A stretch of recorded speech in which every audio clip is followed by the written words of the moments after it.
Christian Pavon ready to kick off. It's Williams back. College football, we missed you. Welcome back. And this is Williams from a couple yards deep. Takes it out. Maneuvers towards the near side and sprawls forward past the 15. Great job by the Sam Houston special teams unit. Tough field position for the Hilltoppers to begin the 2025 season.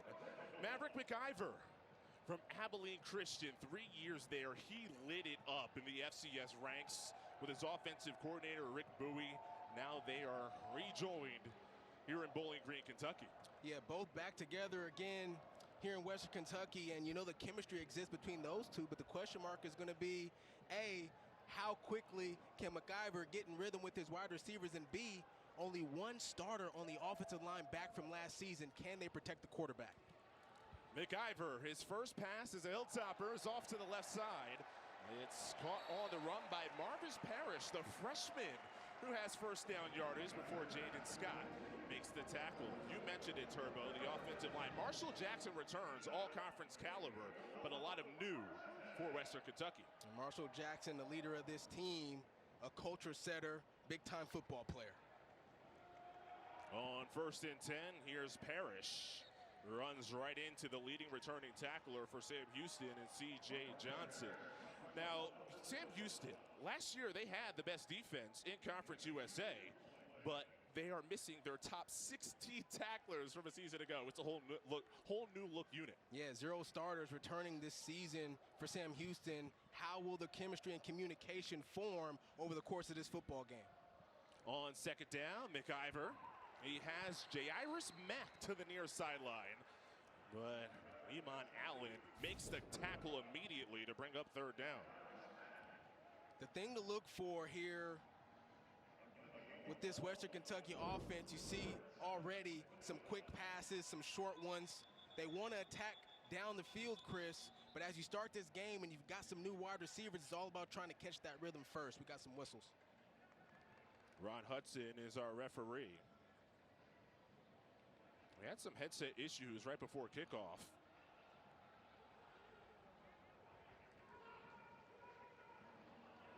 The officials want to make sure it's an even side on each side for the headset communications. If one goes out on one side, you need the other ones to be taken off, at least until the other one gets fixed. You get the thumbs up from the side of Phil Longo and Sam Houston.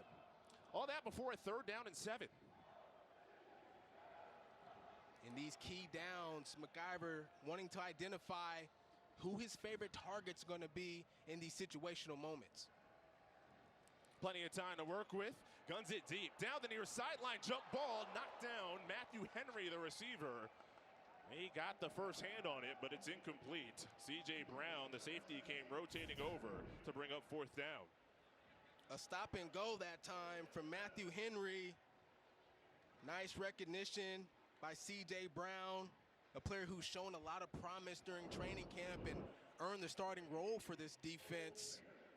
And right there, able to be disruptive enough to make a play. Yeah, although the receiver, Henry, did get a paw on it. Cole Maynard in the punt. Iman Allen's the returner for the Bearcats. Calls fair catch at the 20. So the first big decision for Phil Longo was who would be the quarterback. Hunter Watson's the returner. He was pushed in camp by Mabry Matoyer, but it is Watson who was notified really right before the game that he would be the starting quarterback. And he was their do-it-all player last season, throwing for almost 2,000 yards, but also led this team in carries and rush TDs. And so a little bit of different style offense under Phil Longo. Don't expect him to run as much, but he still has that skill set once he gets under pressure. He brings a variation of the air raid, turning the Bearcats into the Aircats. Elijah Green on the swing pass, and a well-designed first play offensively in the Phil Longo era. DeMarco Williams finally runs him out, but a big gain on 1st. Just a quick screen pass, getting some blockers out in front. Wide receivers did a nice job getting hands on the secondary there. Good vision by Elijah Green to get downhill for a 1st down. On 1st, wrapped up in the backfield. Green went nowhere. He ran right into Harper Holloman. And one of the things to pay attention to now for this Western Kentucky defense, we understand that they struggled in the run game last season. can they be impactful tonight?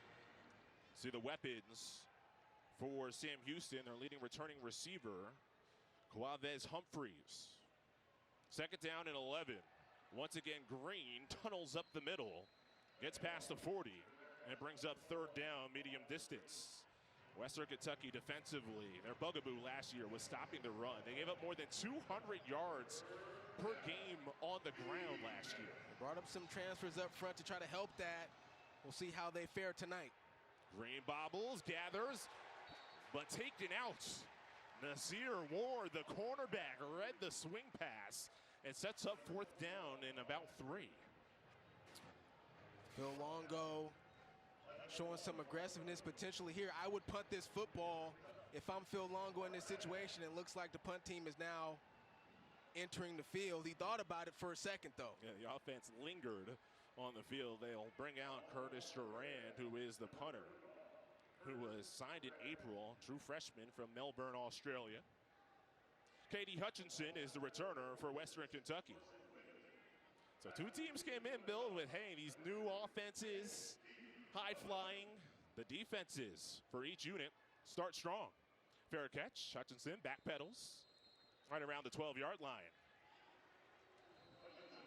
Conference USA, week 0. It's a aggressive running the football, but they'll have some opportunities for some shots downfield. Got to execute them. And then with the new defense, their secondary communication is going to be huge for Western Kentucky. Man, they got to be gap sound on defense. We understand how they struggled in the run game defensively last year. Being gap sound is going to help that. And then ball discipline. This is a defense for Sam Houston that loves to attack the football. They've got to take care of it offensively for Western Kentucky. And it's fascinating with this being a conference game right out of the gate. Usually week 1, you want to do a little experimenting, see what you got. Really can't afford it. This is a key conference game right out of the gate. And the 25-year-old at quarterback just turned 25 yesterday. Maverick McIver, one of the best names in college football. The handoff to Parrish is brought down by Zaki Lawton, who is back. He's played only just 1 game over the last 4 years, dealing with various injuries. And his prior stops, West Virginia and Cincinnati. No gain on first. Second down and 10. McIver, quick toss over the middle. We'll get a few to set up third down. Matthew Henry makes the reception, his first grab. Huge piece to this football game in terms of being able to keep drives going. If you're Western Kentucky right now, working the short and intermediate game, you're used to them taking shots down the field. But in the third and manageable, this should be easy money for Western Kentucky. With Mack, the motion man, on third. Quick fire to the far side. Mack again. Second grab for Jay Iris. They call him No Mack, and a first down for the Hilltoppers. Yeah, lined up in a bunch formation, and then nice out-breaking route. Able to keep his balance down the sideline to be able to get a couple extra yards. Just good execution there on third down to move the sticks. Offensive coordinator Rick Bowie said that this team will go 6-7 deep at receiver in this air raid. And right in stride, Musa Berry across midfield into Sam Houston territory. And a fresh set of downs coming up for the Hilltoppers. And Musa Berry is a receiver that they really like in this in-breaking route, able to catch it and get upfield. Nice outside threat, had a really nice training camp this season and earned a starting job. Big play target on first. Play action. McIver unleashes. He has Berry just over his head. Boy, that would have been a 44-yard touchdown strike. McIver just missed. And these are the shots that Western Kentucky wants to take down the field. We talked about it at the start of the game. Just out of the reach that time for Musa Berry off the play action. But make no mistake, Western Kentucky is going to continue to take those shots. You mentioned the receiver-quarterback chemistry is an early factor for McIver and his group. Shimmying to the outside, the true freshman, Marvis Parrish, who's Western Kentucky starting running back in this game. C.J. Brown finally makes the tackle. And very interesting in our conversation with Coach Tyson Helton, he said, look, be on the lookout for a true freshman His name is Marvis Parrish. There he is, number 21. Didn't expect him to start tonight, but he did get the start and taken advantage of the opportunity so far. Gains 18. McIver off the play action. It's dropped. Hutchinson was a team leader in receptions coming back. 2nd and 10. Yeah, ball just behind Hutchinson that time, but you got to catch that one. Looked like he was trying to run up the field before catching the ball first and securing it, forcing a 2nd down.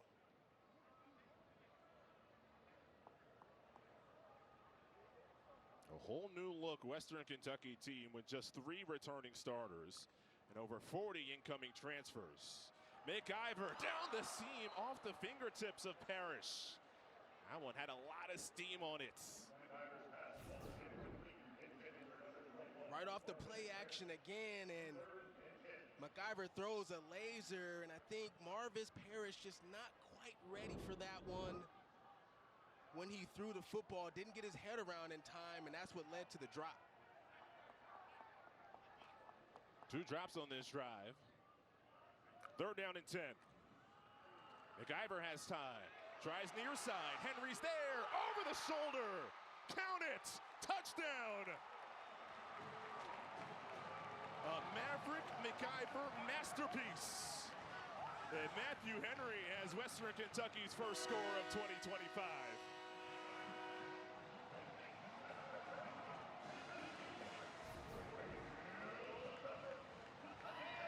There's a catch. Right foot down. Looks to me he's in right there. There's a catch. Got that right foot down. Hits the pylon.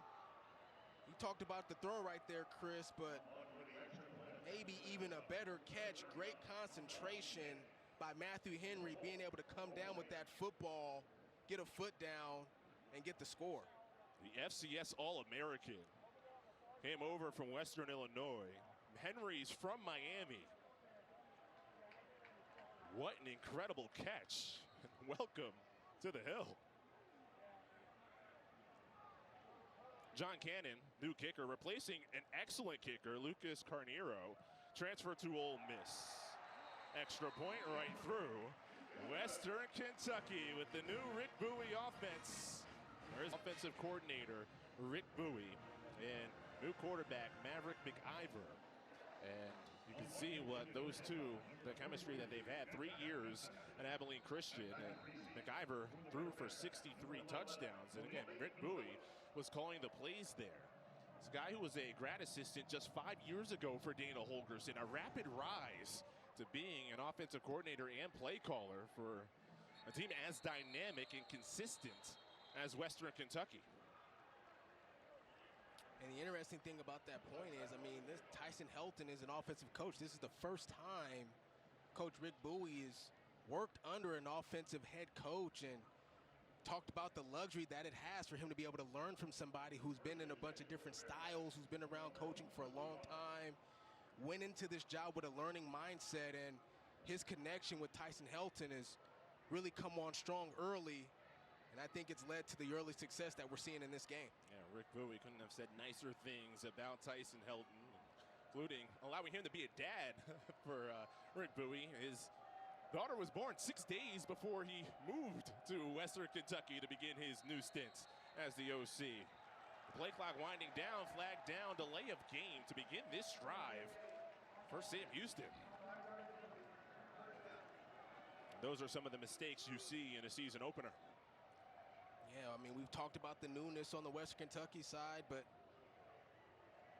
also on the Sam Houston side, and there is new offensive coordinator Zach Patterson, who we had an opportunity to talk to and had very strong words about Hunter Watson and how good of a player he is and his expectations for tonight. Different style of offense he's operating this season, but he still has that running ability. Slides shy of the 30-yard line. He began his slide around the 27. Looking for a receiver on the outside, unable to identify anyone there open, so he uses legs to get as many yards as he can, and that's what he can do. He's got the ability to run and use his versatility with his feet. Expect more of that tonight. On second down. Keeps it with play action. Rifles it to the near side. Flag down on the far side of the field. Wouldn't be third down for Sam Houston. Derek Bledsoe, the third on the reception. Ineligible receiver downfield. Number 52, offense. 5-yard penalty. Remains second down. So 2 penalties on this sequence of downs already for the Bearcats. Pretty common in an RPO offense. You fake the run, you got the option to give it on the run or pull it for a pass. And sometimes those offensive linemen get down the field a little bit too quickly. Spread it out 4 wide, second and long. Screen near side, it's Green. Swallowed up immediately. The Hilltoppers defense all over that one. Holloman and Brackenridge right in the area. Third down coming up. Harper Holloman, he wasn't fooled at all. I mean, he just stood right there on the outside and just waited for Green essentially to catch the football. And he made the first hit, and then Anthony Brackenridge came to clean it up. So third down and 17 coming up. Brackenridge trying to hustle off the field. Miscommunication for Western Kentucky. Had too many players on, so they call a timeout. With 7:10 to go in the first, Western Kentucky, the game's first touchdown. This is the ensuing drive for Sam Houston. And Casey Keeler was their head coach last year. Keep in mind, for the Bearcats, this is just their third year at the FBS level. First year, they were 3-9. They had one of the best turnarounds in college football, one of the most impressive seasons across the board last year, going 10-3. So now that's what Phil Longo takes over with, basically a whole new defense. Some returning members of the offense, including the quarterback and Watson. Yeah, no doubt, and they're really out to prove that last year wasn't a fluke, that this is a team that has high standards and that can consistently win in college football. And, you know, although they've got a lot of new players on this team, they do have some familiarity in terms of, you know, who this team is from an identity standpoint, and they've leaned on those returning guys heading into this year. Tough situation here, 3rd and 17, and Watson's in trouble. Jumps and throws to the near side on a check down. Green steps out of bounds. But Western Kentucky, aided by a couple of penalties for Sam Houston, forces the punt unit on. This defense fired up. Devon Brown, who got elevated to the defensive coordinator position. Love talking to him. He had some new ideas for a unit last year that towards the end of the year struggled, especially against the run. Durand in the punt, the Australian. Hutchinson has space, lost it. Did he touch it? That's the question, right around the 25-yard line. Couldn't tell initially whether or not that football hit Hutchinson. Sam Houston all over it. If he touched it, that's a fumble. Sam Houston doing exactly what they're supposed to do, jump on the football. Referees are discussing what the call is going to be here. Is that the receiving team did not touch the ball. Therefore, Western Kentucky's football at the end of the kick, first down, timeout. Now, to note, that is the side of the stadium that Hutchinson's looking at where the sun is setting. So the sun right in his eyes as he tries to track that football. Let's take a look. Yeah, he's trying to locate it there. Can't get quite under it. Did it hit the left shoulder pad? That's what I was right wondering, there? too. Did that bounce up? Ooh. Really close. Under review as Western Kentucky leads 7-0. Katie Hutchinson scrambled to try to return this punt. Lost it in the sun. He's looking right at it. Did that ball bounce and hit his shoulder is what they're looking at. Ruled initially he did not touch it. Clear recovery by Sam Houston. They're also looking at that. Adrian Murdahl, right there, number 38 for the Bearcats, was on top of the football. Chris, I thought this ball bounced and hit his shoulder right there. And a clean recovery by Sam Houston, and I think they're going to recover this football. Here's another look at it. There's the bounce. Boom, right there. I thought it hit him right there on the left shoulder. We'll take one last look at it. There's the bounce. Boom, shoulder. Bam, right there. I think that's a muffed punt. Here comes the offense, too, for Sam Houston, getting ready to come onto the field. Sometimes the instincts don't lie. You saw Hutchinson immediately try to recover it, thinking that it might have hit him. Mike Deefy is the coordinator of officials, and his staff is in charge of these reviews in Pittsburgh. After review, it was determined that the ball hit the return player in the left shoulder. There was immediate recovery by the kicking team. First down, Sam Houston, 24-yard line. So you were right on top of it, Robert. Sam Houston football, they get their first break of the season. Yeah, a break that they absolutely needed. Haven't really been able to get anything going offensively so far in this football game. Here it is, an opportunity right outside of the red zone to be able to get a score. Remember what Tyson Helton told us in the meeting? More teams lose games week 0, week 1 than win them. They make mistakes. Western Kentucky makes the first big mistake. Just see that sun. It is blaring as you try to glare at it, recovering these kicks and punts. 1st and 10, handoff, Green, swallowed up immediately. Western Kentucky focused all offseason on stopping the run. Miller Malone does it that time. Nice job by Miller Malone, just knifing through the gap, reading the blocking scheme, getting into the backfield for a TFL, and something Coach Devon Brown, defensive coordinator, loves to see right now from his defense. Yeah, more than 220 yards per game allowed on the ground. Jacksonville State, a big part of the reason why. Surrounded and grounded. Hunter Watson can't escape. Machiavelli Malatumau from Nevada, the transfer, makes his first big play. And the issue right now for this offense, Chris, is they want to be up-tempo. They want to get to the line of scrimmage quickly. There's Hunter Henry rolling out to the right, can't find an open receiver, and there he is right there, Malatumau getting the sack. But when you're playing behind the sticks, Chris, you can't get to line of scrimmage quickly and play with that tempo offense. They're playing too slow right now. And a lot of third down and longs as well. Watson, slant pattern. Reception made Grady O'Neal, but well shy of first down yardage. Yeah, 4th down decision time here for new coach Phil Longo. Get 3 right now. Your offense really hasn't been in rhythm to start this football game. You're in field goal range. You can get a little bit momentum by getting some points right here. Good decision by Coach Longo to kick the field goal. So it'll be a 41-yarder. R.J. Lopez, who came over from Purdue, although he did not kick a season ago at Purdue. Back in 2023, UCLA, he was 6 for 11. He's a short-range kicker. This one from 41. Has enough leg and through. So Sam Houston gets 3 points off the Western Kentucky mistake on the muff punt. Game in the first place. Sam Houston and Western Kentucky, week 0 in Conference USA. After the made field goal, from a yard deep, DeMarco Williams weaves to the 20. Let's go down to the sidelines with Lauren Green. Thanks, guys. We are starting to see Western Kentucky's offense clicking early on in this game, and that's by no surprise if you take a look at things. Offensive coordinator Rick Bowie and also the quarterback Maverick McIver, well, they both came from Abilene Christian, so they have a lot of continuity together that they brought here to Western Kentucky.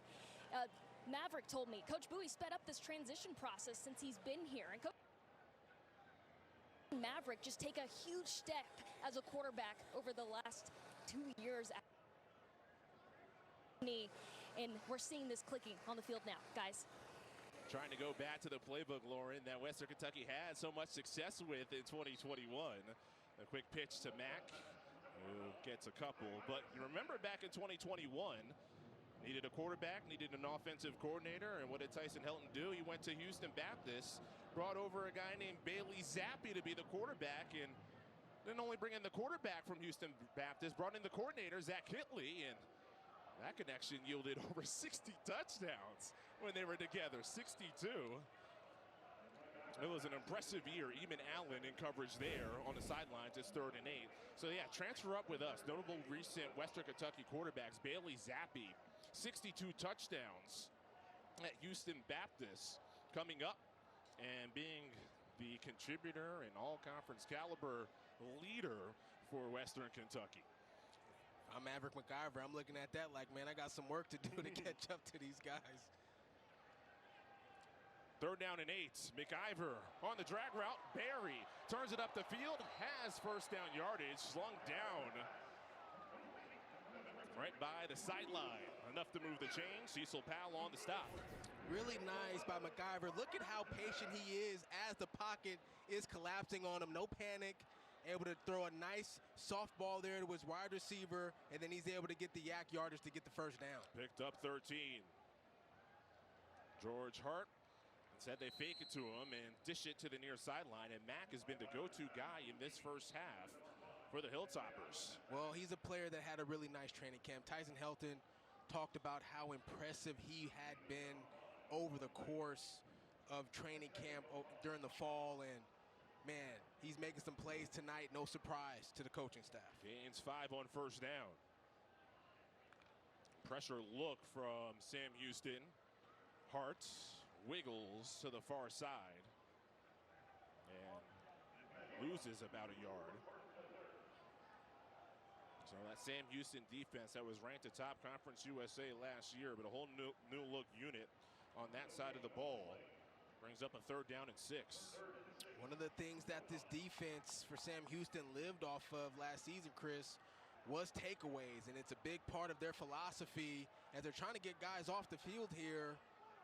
I'm hoping Western Kentucky will snap the football, but you got to give defense time to substitute, but they want to be able to get these takeaways tonight.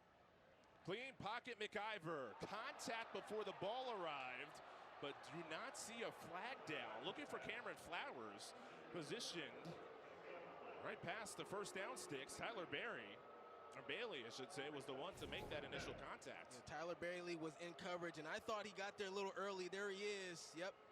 That right arm on the shoulder of Cameron Flowers before the ball gets there, and I thought that should have been a called pass interference. Instead, the punt unit on. Cole Maynard bounces inside to 30 and rolls to the sideline. So what an opportunity now, Chris, for Sam Houston. You get a defensive stop. Offensively, you've started the game slow. And here it is with the ball back. So Sam Houston, there's a chance to take the lead perhaps on this drive. Last year 10-3. It was a turnaround from a year ago with 3-9. That was their first year, that 3-9 in the FBS level. So Casey Keeler left. He went to Temple. So in comes Phil Longo with a whole new look defense. 0 starters back. And yeah, for their home games this year, away from Huntsville, they'll have to travel to Houston at Shell Energy Stadium this year for all their home games, with Bauer Stadium undergoing renovations. Sloppy operation once again for Coach Phil Longo.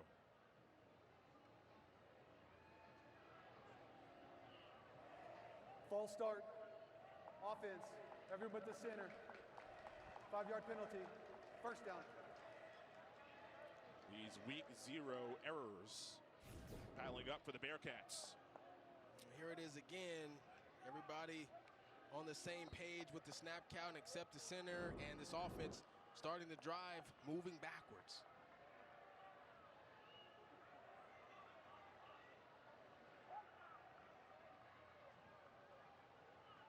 So a 1st and 15 from the 19. Alton McCaskill.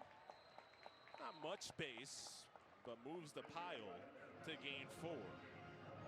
Approaching the 2-minute-to-go mark here in the first quarter. Chris Lewis, Robert Turbin, Lauren Green on the sideline.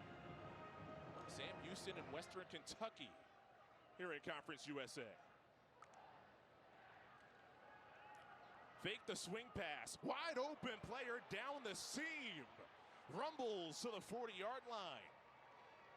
And this is really good by Hunter Watson right here. He's going to take the snap. Look at his running back, not there. Pump fake, not there in the middle. Then locates his wide receiver right there in the slot. That's Rayfield Lawton. they'll use tight end right up the middle of the field. And on first down in plus territory, and give it to the back McCaskill for a yard. Just a really nice job going through his progression there on that last play. Maybe starting to find some confidence here, Hunter Watson. Watson a winner. And going back to 2023, Iowa Western led them to the Junior College National Championship. And then 10 wins last year for Sam Houston. 2nd and 9.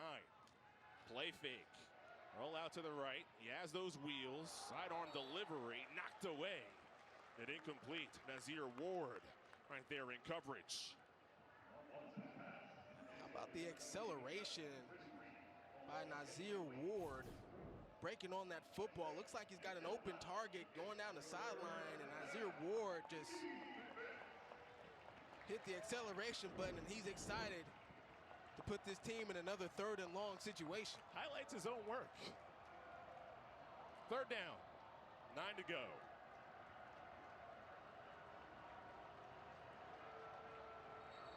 A timeout called Western Kentucky.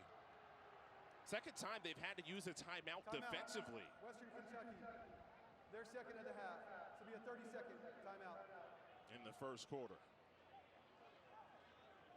You know, it's really interesting, the dynamic between the two offenses so far in this football game. You know, for Sam Houston, they've got some returning players, but they've got a brand new offense, right? An offense that even Hunter Watson is not familiar with. And then for Western Kentucky, although they've got a bunch of new players as well, they've got an offense that they're somewhat, you know, got some continuity the quarterback's with. at least familiar with it. Exactly. And so you see the operation happening a little differently, right? Sam Houston having some hiccups, not as many for Western Kentucky on the offensive side of the football, but it looks like Sam Houston is maybe finding a little bit of a groove here. Big 3rd down situation here coming up. 41% last year conversion rate on 3rd down for Sam Houston. It's been a lot of 3rd and long so far for the Bearcats. A draw. Watson lowers the shoulder, keeps on going.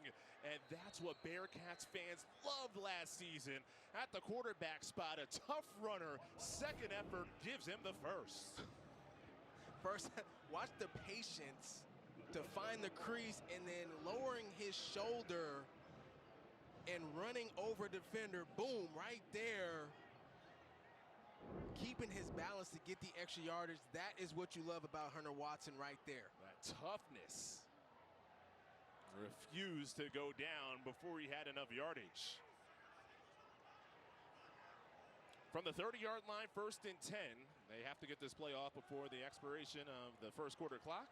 McCaskill runs left side, not much there. Western Kentucky continues a strong run defense in the opening quarter. And you can tell Western Kentucky has really been intentional about that. Longo. Coach, you like your players to play fast and instinctually. How are you going to do that in the 2nd quarter?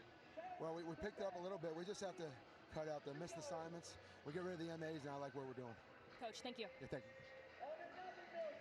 Penalties, a story of the 1st quarter. The biggest mistake, though, in this game came from Western Kentucky, a muff punt, which set up Sam Houston with the field position to get their 3 points. 2nd down, and Watson, the running threat at quarterback, surrounded and goes nowhere. In fact, a loss of a half yard.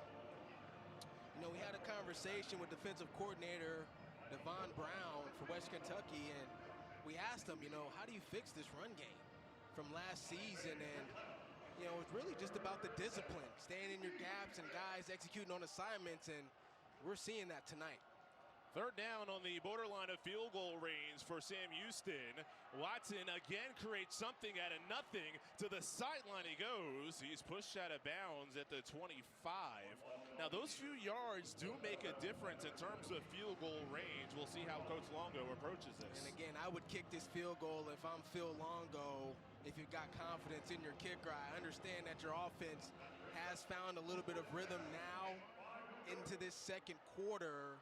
But points are at a premium, I believe, in this football game, and I would kick it. It looks like he's deciding to go for it here. There's Devon Brown signaling out the defense. You have a shouting match on each sideline. It's fun, but How about a timeout to better talk about it and save the vocal cords? Sam Houston, their In Smith Stadium here in Bowling Green. So a big decision here for Coach Phil Longo. 4th down. Before the break, he had his offense on the field looking like he would go for it. Instead, after the timeout, here's R.J. Lopez in to kick a 43-yard field goal from the left side hash. Kick goes wide to the right, no good. So he had the offense on, thought better of it with the 30-second timeout. Those 30 seconds meant Lopez came on the field to kick. And that one wasn't really close. Yeah, and again, I mean, kicking into the sun, you wonder, you know, how well he could see. He executed on the other side on the kick, and obviously Coach Helton loves it. The missed field goal, gets some momentum for his offense coming back, and disappointment there from Sam Houston. And there's the sun shining in, Chris. I'd say good luck. Sunglasses needed looking in that direction. McIver hit as he throws. That is incomplete. Matthew Henry broke free in the secondary. Jameer Diaz came in the pressure. Maverick McIver. And finally, this Sam Houston defense able to get into the pocket and, you know, be disruptive there for Maverick McIver as he was going through his progression. And that's something Sam Houston's going to have to do consistently here for this defense to continue to have success. Experienced college quarterback, but his first year at Western Kentucky hands it. Parrish gets nothing. 3rd down coming up. McIver's 25 years old. This is his 7th year of college football. Going back to when he was recruited at Texas Tech, the coach who recruited him was Cliff Kingsbury. That just shows you how long ago it was when he started his career there. Limited time at Texas Tech, spent 3 years there, didn't have a pass attempt. McIver on 3rd down, down the near sidelines, tipped and nearly picked. Jairus Mack, the receiver, but Jace Arnold was all over it, bringing up 4th down. Jace Arnold, Wisconsin transfer, 4-star recruit, and just look at the technique, patient with the wide receiver. As soon as he sees Jairus Mack turn his head, he turns his, and he's able to get his hands on the football after he locates it in the air. Just really good technique that time by Jace Arnold to force a 4th down and a punt. Sam Houston's defense comes up large there after the missed field goal. 3 and out to get their offense right back at it. Cole Maynard, dad, longtime NFL punter. Brad, 15 years in the league. Allen creates a couple of yards. 2 in the Conference USA preseason poll. They finished 2nd last year. A tiebreaker with Sam Houston that they got by beating Sam Houston in their regular season matchup. And then Western Kentucky fell to Jacksonville State in a game that you called, Turbo. Swing pass on 1st down to Elijah Green. 2nd down coming up for Sam Houston. The new look offense for the Bearcats, or what they're dubbing the Aircats now with the air raid. But it's Watson on the ground and plenty of space. No one around him. Off to the races and takes it to the house. Forget the aerial attack. 54 yards for Hunter Watson. And Sam Houston in front. And this is why he led the team last season in rushing TDs. Nobody in the middle of the defense for Western Kentucky. Split wide open. And I think you and I at this stage, Chris, could have ran for that touchdown. Great execution by the offense. I agree, except for the U parts. I think you could do it, Turbo. Former NFL running back. As Juventus takes on Parma. The Serie A showdown. Catch all the action tomorrow, 2:45 Eastern, on CBS Sports Network and streaming live on Paramount Plus. This game changed with the blink of an eye, or maybe the sprint of a Watson. 54 yards. And all of a sudden, Sam Houston, after a sloppy first quarter, has the lead. Team team that won 10 games a season ago in just their second season in FBS. Pavon kicks off through the end zone. All right, how did this touchdown happen? Well, this is what has played Western Kentucky since last year. They're in really a cover zero, which is everybody's manned up here, and nobody has. Then the quarterback, you're going to see this guy lined up for that running back right there, roll it. And everybody just kind of spreads out. They bring 5 for 5 on the offensive line, and somebody gets out of their gap in the middle, and Coach Longo talked to our partner, Lauren Green, about fixing the missed assignments, and that was executed perfectly by the Sam Houston offense there. It almost felt like Watson knew immediately when he touched the football in the shotgun snap that that would be open just the way it was. Big hit along the sideline as Parrish gets drilled by Antavius Fish, the Akron transfer. A lot of great things that this coaching staff had to say about Antavius Fish. Look at this hit. He comes downhill. Boom. Clean. Now they're bringing the physicality. And that physicality continues on second down. Fish again. He is the captain. And he said that Freddie Autry-Lindsey mentioned that he came in immediately right out of the gate. Said, I'm the leader, I'm the captain. And that's sort of how he earned the captainship. Well, nobody knew each other on this defense, right? And he was the guy that rallied all the guys together, got everybody hanging out, and sort of became the leader that way. And that's how this defense is sort of gelled over the course of training camp. Third down, 6 to go. McIver. Back shoulder throw is there. Matthew Henry right along the sideline. That's a key third down conversion for the Hilltoppers. One of the strengths of McIver's game is throwing this back shoulder.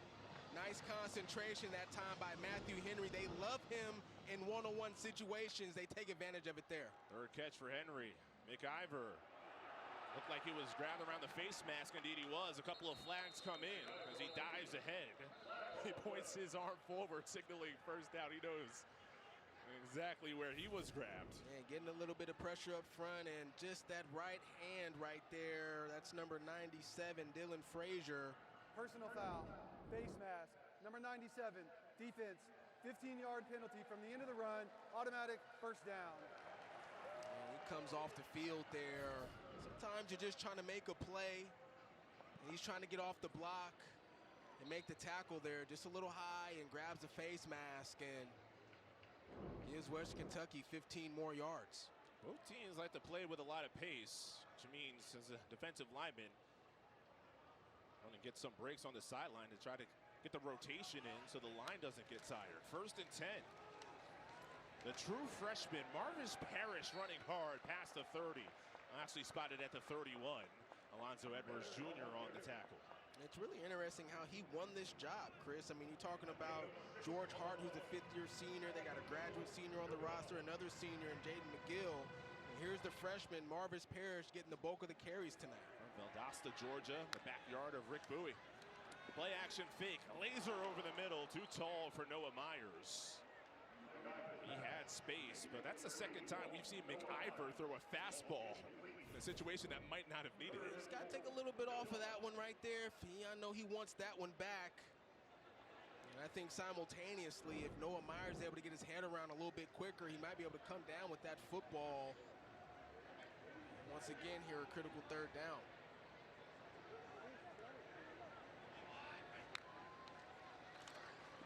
On third, pressure in his face, back pedals to get rid of it, right in stride. K.D. Hutchinson, first down, Western Kentucky. And the thing that's been really impressive about Maverick McIver tonight is we've seen him under pressure a couple times in this game, and here it is again, and just able to stand in there and keep his composure and still deliver an accurate football for a first down. Very impressive. He's cool, he's calm, he's collected. Qualities that Tyson Helton says you need as a quarterback. He throws another fade ball, this time near side, knocked away. And Kelby Williams, the receiver who did have a step. Yeah. Cecil Powell, though, knocks it away. Yeah, McIver, he knows it. He's got to put a little bit more on that one. Kelby Williams has got to step on it. And just a little too soft that time. Williams having to come back for the football and not able to get it there.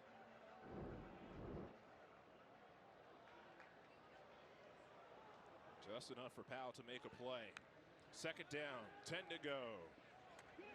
To the sideline, Hutchinson again, the diminutive receiver at just 5'8". Tough guy, though, and a big play threat. Gets it to the sidelines to set up a 1st and goal. Well, you talk about how tough he is. Tonight's Red Zone is brought to you by Verizon. Western Kentucky right in it. Talk about the toughness of number 2, Katie Hutchinson. Played all 14 games last season, and his availability is what makes him a great receiver. It's actually 1st and 10 from the 11 is where the ball is spotted. Here's Lavelle Wright, one of those experienced running backs, Turbo, that you just mentioned. Runs right into Diaz. Grad student from Louisville. Last year played at Austin Peay. And Lavelle Wright had 5 touchdowns there. We were expecting to see one of these veteran running backs come in these short yardage, red zone situations, a little bit of a change of pace as they're more downhill physical type runners. Just 2 tight ends on the near side, no receivers. Haven't seen many 2 tight end sets so far in this first half. They sweep it on the outside. Matthew Henry, a lot of parallel running, not much forward. It's a 3rd down and long coming up for Western Kentucky. Yeah, good job by the defense. Jackson West, the tight end for Western Kentucky, out there on the block, not able to secure it, which then allowed Sam Houston to be able to get there and make the play. And they've been in a couple 3rd down situations on this drive. Look out for number 17, Matthew Henry, or number 2, Katie Hutchinson. They've come up clutch so far on this drive. Mack in the true slot. Next slot is Henry, looking that direction. Instead, it's a slant. Berry extends to the 1. Remember, they could get the 1st down without scoring a touchdown. The 1st down stick was the 1-yard line. 1st down, Western Kentucky. Sam Houston, they want a flag on a pick play. They felt like Hutchinson purposely got in the way of the DB who was in man coverage that time. Nonetheless, a 1st down for Western Kentucky. Methodical drive for the Hilltoppers right on the doorstep, 1st and goal. With Myers in motion. The give to Wright. Touchdown, Western Kentucky.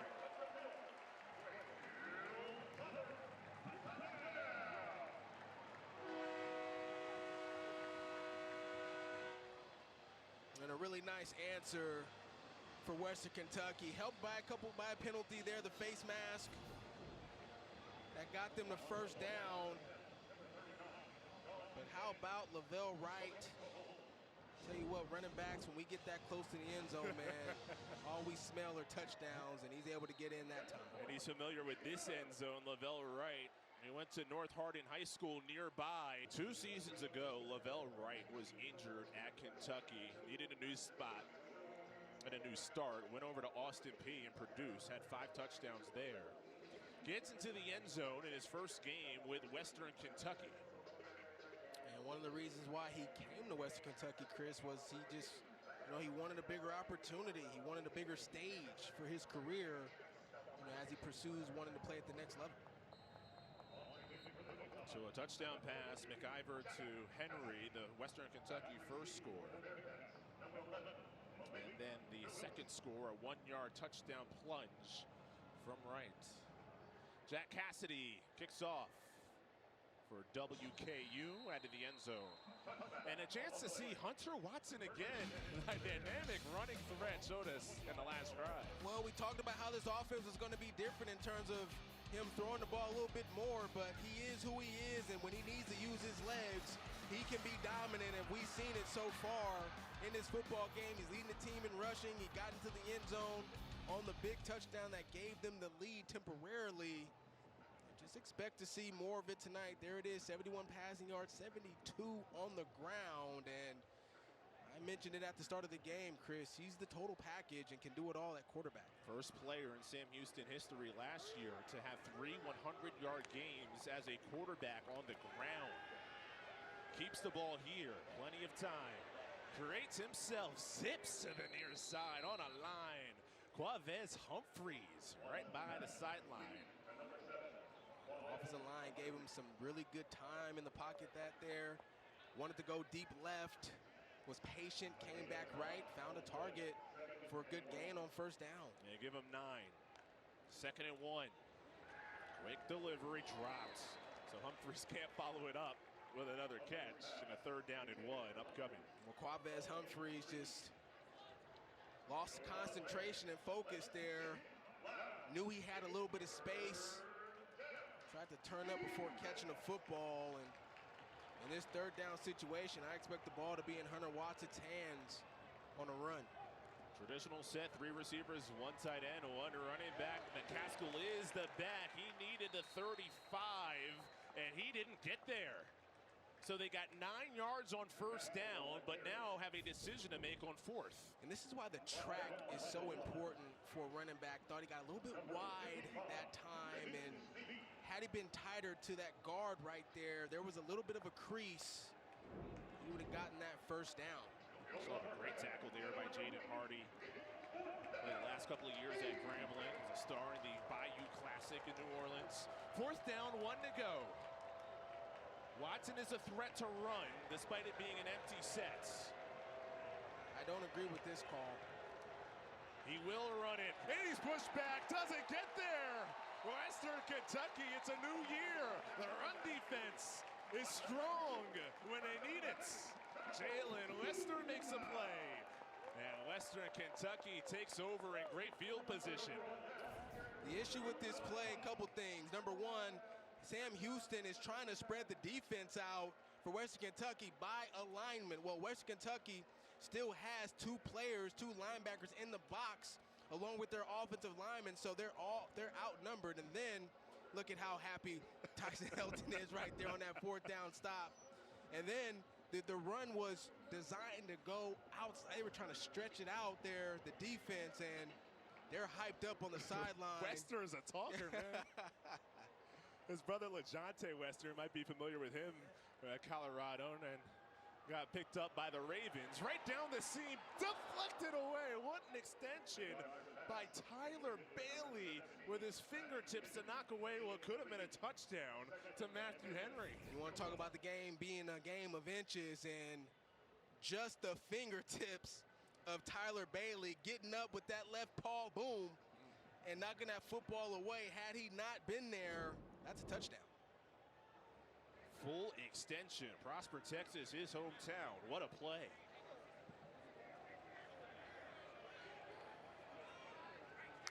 Second and 10 from the 34. A blitz. McIver has one-on-one. Floated, incomplete.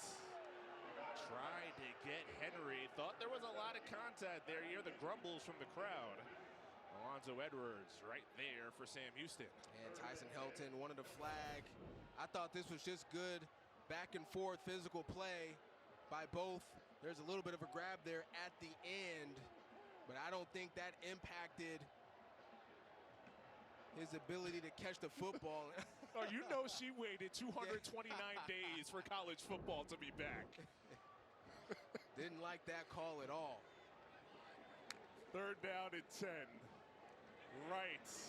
Turns it up the field. Runs right into the corner and Powell. And then has a few friends to help him complete the tackle. 4th down. And it looks like the field goal unit coming on for Western Kentucky. Yeah, good decision by Tyson Helton. We know that he likes to be aggressive on 4th downs. Right now, Sam Houston defense playing pretty well. Get the points. It's been a tight first half so far. So this is a test for John Cannon here. 12 for 16 last year at USF, that's South Florida. Replacing a stellar kicker, Lucas Carneiro. Side spin on the kick, but it goes through. A bomb from Cannon. Just shy of 50 yards.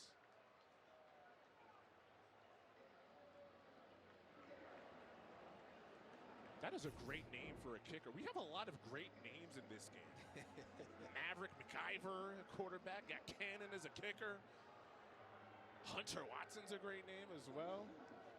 Big-time confidence booster for John Cannon right there, and good execution by the special teams in order to get 3. Remember, Sam Houston missed one earlier in the game. You see that Euro step finish he had as a celebration, too? I know you're a hoop fan right there. But you're actually a hooper, so you would be the only one to notice something like that.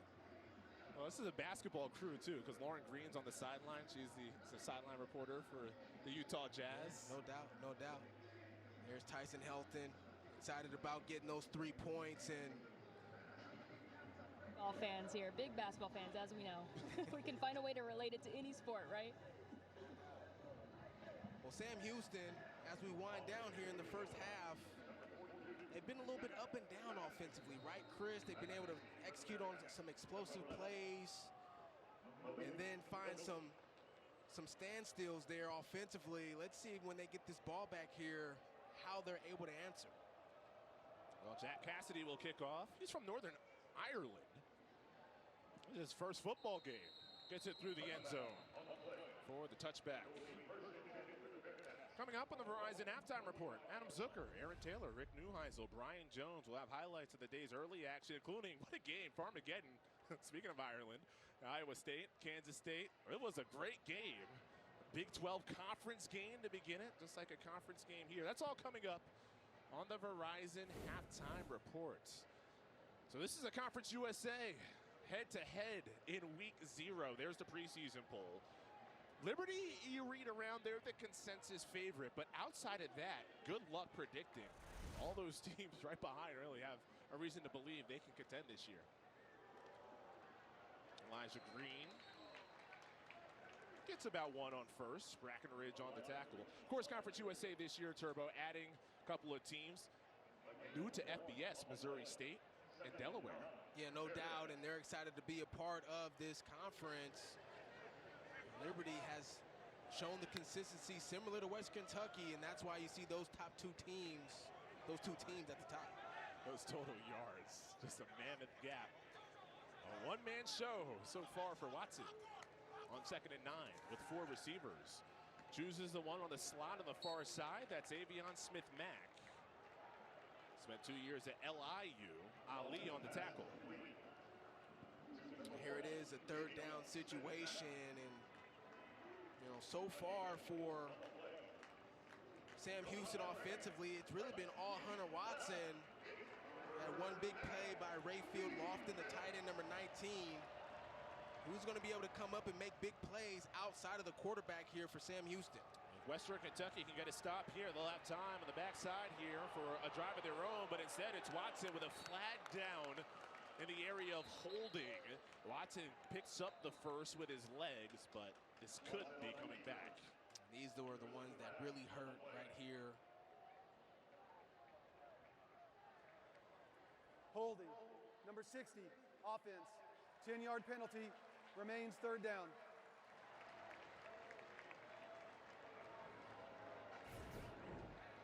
There it is, number 60, right there in the middle of the screen. That left hand, boom. As Hunter Watson scrambles to the left for a 1st down. And now it's a 3rd and long situation. Those are the penalties that really hurt. Hard enough to convert on 3rd down. When you do it, tough to deal with a penalty. Another 3rd and long. Smith-Mack in the slots. Tumbles past the 30-yard line, still 3 yards shy of the 1st down. A good chunk of those yards back, but I would still punt this football. You're in your own territory from a field position standpoint. I think a good decision here by Phil Longo to punt this football. So they bring out Curtis Durant. Katie Hutchinson, who muffed a punt in the 1st quarter of this game, is back to return. Punt isn't very deep. And Hutchinson comes to the 37-yard line to make the fair catch. So far in this game, if you're just joining us, Maverick McIver, the new quarterback for Western Kentucky, transfer from Abilene Christian, hooked up with Matthew Henry for the season's first touchdown. With a big play on the ground, the quarterback Hunter Watson with the response. That puts Sam Houston in front. Lavelle Wright, 1-yard touchdown plunge. As Western Kentucky has the 17-10 lead, trying to get off to a 1-0 start in CUSA. Opportunity for Western Kentucky to spread this lead here heading into halftime. Hutchinson on the sweep, but has no room. The swarming defense of Sam Houston all over that. 2:40 left. Western Kentucky only has one timeout here. So, Turbo, what's the strategy if you're Western Kentucky? Before you even get to that, there is an injury. That is Antavius Fish, the leader of Sam Houston, still on the field. Temperature was in the mid-80s to start. The sun setting towards the right side as you're looking at our main camera. It's almost completely set, which means it's a little bit cooler there on the field. This is what you don't want to see for Sam Houston, top player of your defense.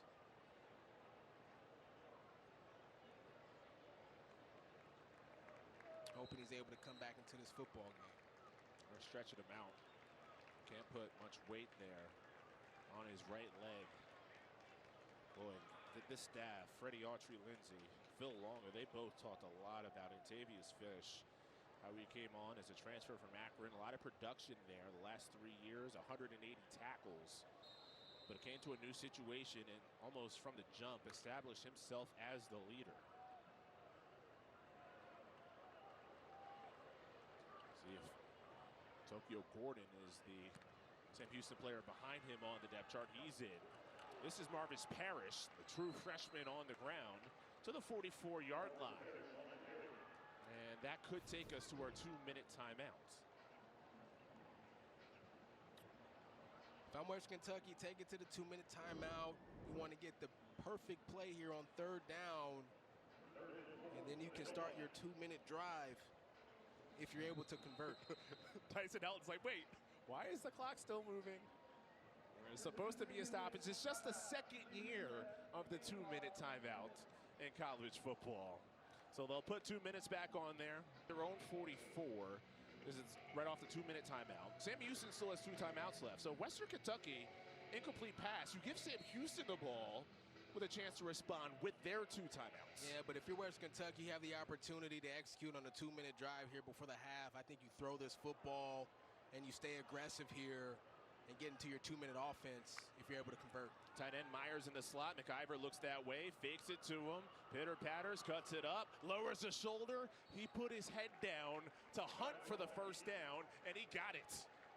So that'll stop the clock to reset the chains. Then it'll move again with 1:53. He was looking for Jairus Mack. A little slow coming out of the break there on the corner route, heads towards the sideline. So McIver takes it himself. Good execution there on the first down. Looks that direction, throws that direction, that far side. Noah Myers had 7 catches a season ago. And because you only have 1 timeout, the strategy here for Western Kentucky is to try to get to the sidelines.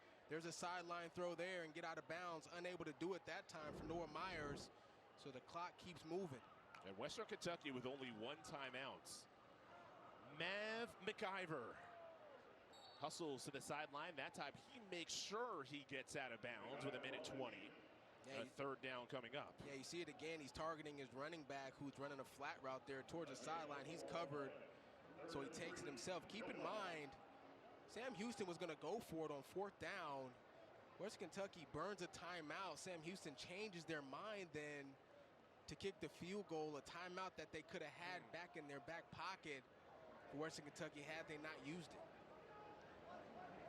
So they only have 1, Western Kentucky. Henry in motion, 3rd down and 2. McIver slings a flag in late. Matthew Henry ran the comeback and was tagged before the ball got there. Alonzo Edwards was in coverage.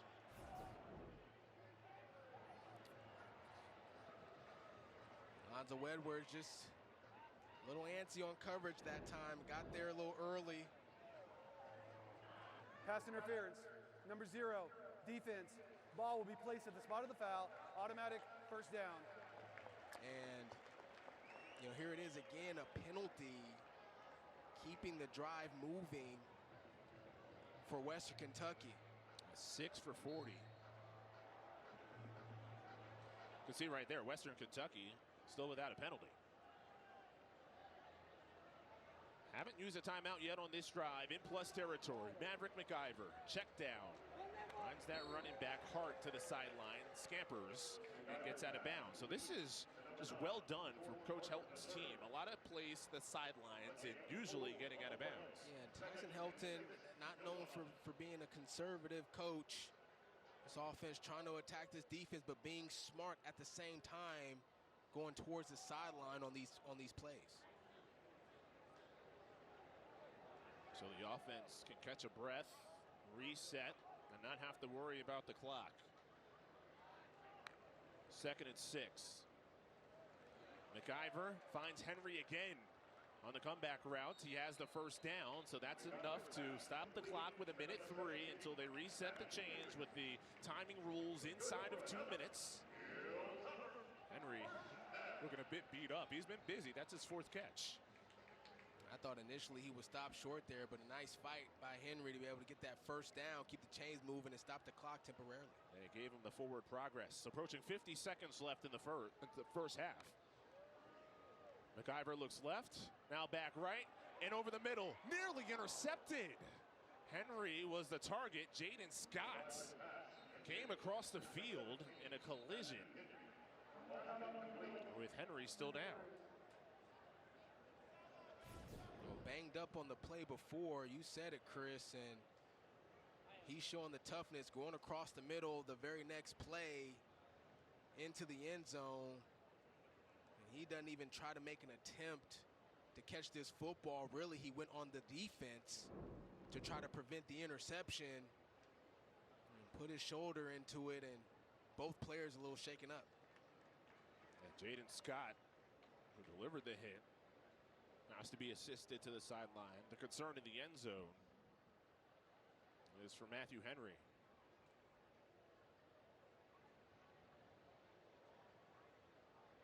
Scored the touchdown for Western Kentucky in the first quarter.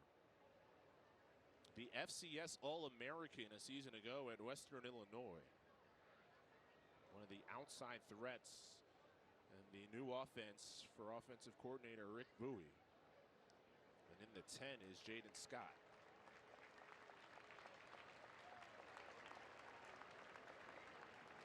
Nice to see Henry there, being able to walk on his own power towards the sideline.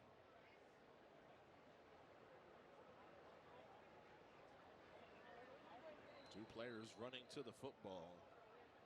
A big collision right by the goal line. Chance for Western Kentucky to really establish command of this game heading into halftime. Already in field goal range. Can they put another 6 on the board? Take a 2-score lead going into the break. And you want to hold on to that timeout as long as you can. You're happy with 3 points here on this drive, but you're ecstatic about getting in the end zone. That's the goal. McIver spins. He's blasted with his back to the 25. Timeout here. There's the timeout with 36 seconds. And they'll put a couple more ticks back on. C.J. Johnson was the one with the hit.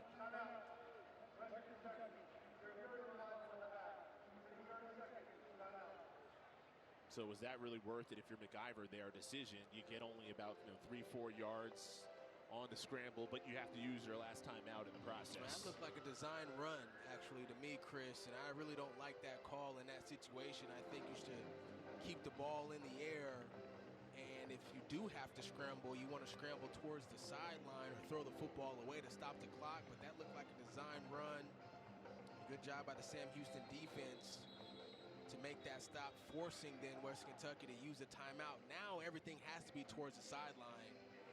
But in this third down situation, the main focus is getting a first down. Now, if you don't, you have to go into a hurry-up mode and get your field goal team. You can see the field goal team is gathered on the sideline right now for Western Kentucky for just in case they're short of a first down. The offense is going to sprint off the field. Field goal team is going to sprint on. They're going to try to execute for 3. Great setup without a timeout. Those are some of the things you talk about. 3rd down and 7.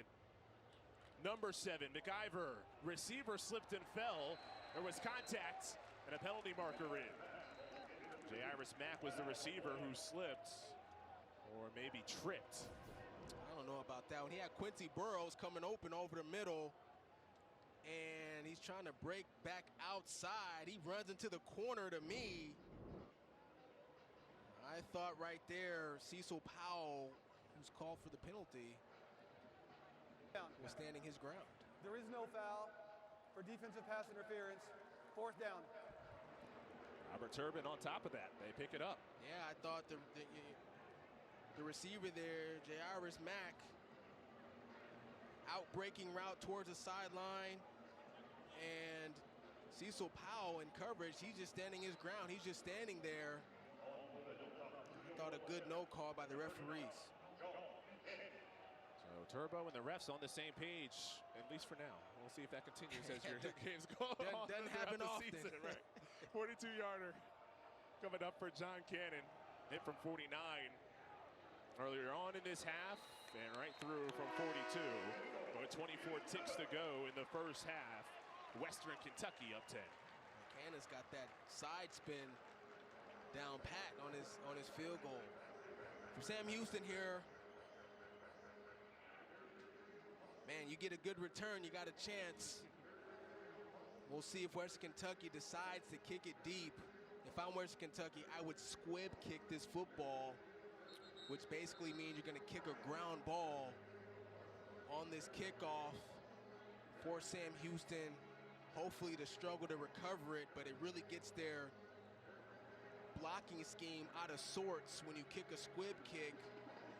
That way you're potentially able to pin them deep, and in that situation, if I'm Sam Houston, I take a knee and I go into the locker room at halftime down 10 points. Now, the kickoff specialist, Cassidy, has had the leg to get it through the end zone as well. We'll see if that's also the strategy that he goes with. Yeah, the big booming kick and the clear signal, the T signal, as that one flies through the end zone. So if you have a leg like Cassidy, maybe you don't need to do that script kick. Not at all. Not at all. So with 24 seconds, despite the 2 timeouts, 25-yard line here, Sam Houston. You've seen the Watson attack on the ground throughout this game, but I imagine here, as you said, probably kneeling on the ball. Yeah, you're going to take a knee right here. Going to the half, regroup, down 10 points. We've had some positives offensively in this game, but obviously there's a lot of things to correct here. And they look like they are not listening to me as they are lined up in shotgun. They do have 2 timeouts. Perhaps they get an explosive play here early. A draw. Oh, boy, that was dangerous. That was almost blown up on the exchange. Barely got it to McCaskill, but to your point, Turbo, that almost seemed like an unnecessary risk for a low upside. That could have been a very, very bad situation. He runs into his own player. We've seen when guys run into their own player, a fumble end up happening, ball on the ground, but luckily they're able to go down at halftime, 10 points. They've really been the side here, showing the discipline so far in this football game. Sam Houston, though, gets the ball to start. Important to get off to a quick start here in the second half. Jack Cassidy kicks off through the end zone. Let's go down to Lauren Green. Thanks, guys. Well, Coach Longo with Sam Houston told me that this defense is doing a great job. He told me he is very happy with how they've made the Hilltoppers tighten up, force some field goals, and then heading over to Western Kentucky, Coach Helton told me that Maverick McIver, he has some calmness, some patience in the pocket, and he's seeing things very well. We'll see what happens in the second half, guys. And Lauren, that's exactly the quality that he mentioned leading into the year, the calmness of his transfer from Abilene Christian. We've seen that. We've also seen the legs of Watson. That was billed coming in as his strength. And the big 55-yard touchdown run in the first half.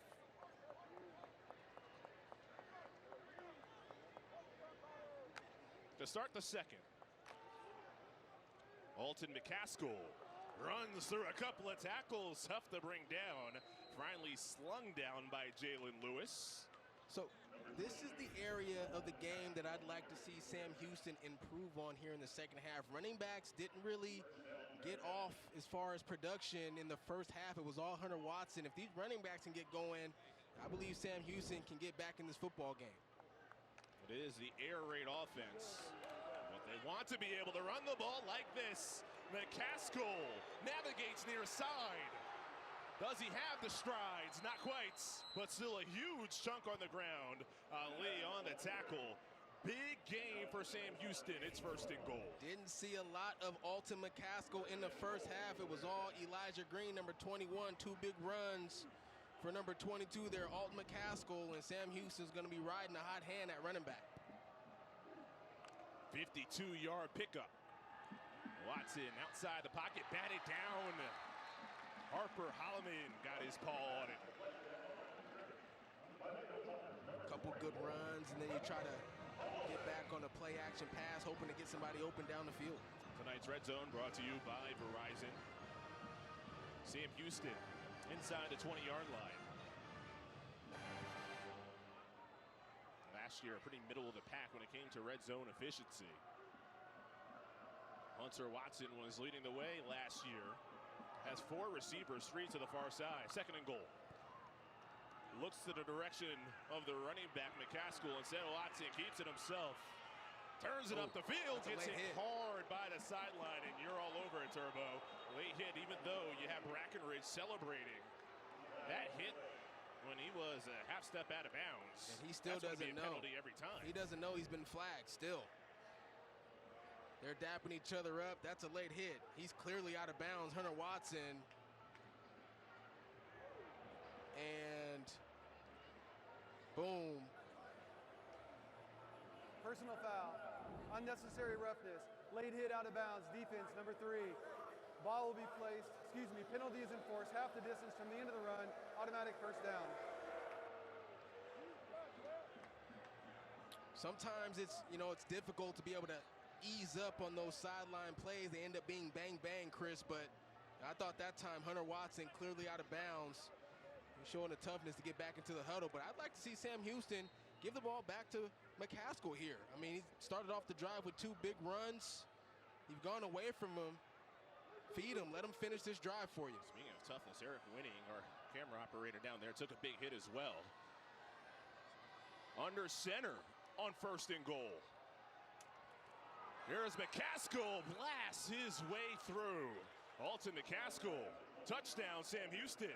What a way to strike to begin the second half. McCaskill on this drive and on this play in particular, one-on-one with a DB.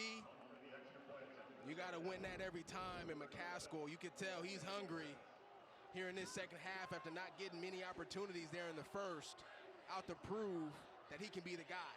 I just love the excitement in your voice, Turbo, whenever a running back gets near the end zone. Former running back yourself, the extra point up and through RJ Lopez. And Sam Houston, first drive, end zone for the first time since 2021 with Houston. That's going way back, 2021. That year he was the American Conference Rookie of the Year. Since then, a couple of stops, Colorado, and last year, Arizona State. He's dealt with some injuries over the course of his career, Chris, and he's gotten back healthy and excited to get this opportunity. This one from the goal line.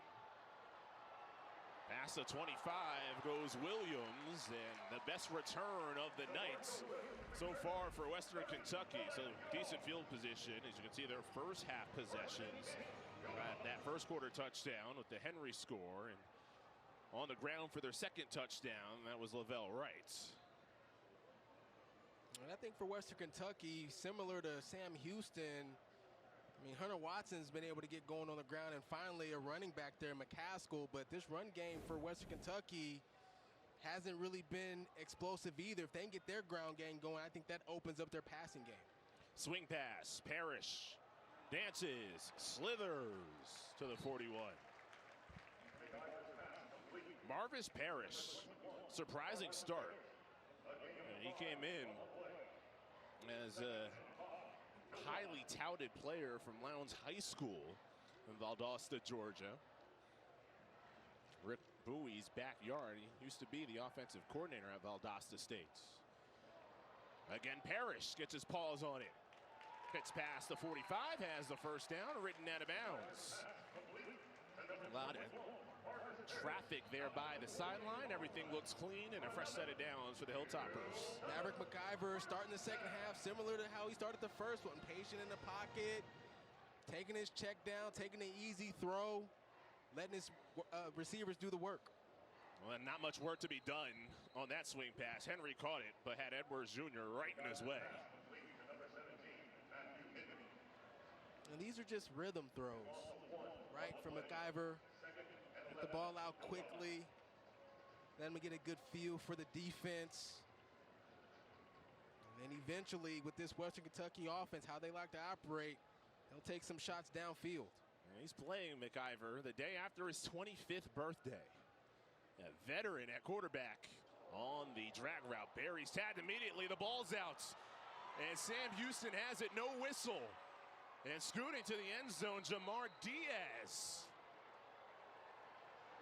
So a collision by the sideline, ball out, and Sam Houston's sensational start to the third continues. The D2 All-American last season, Jamar Diaz.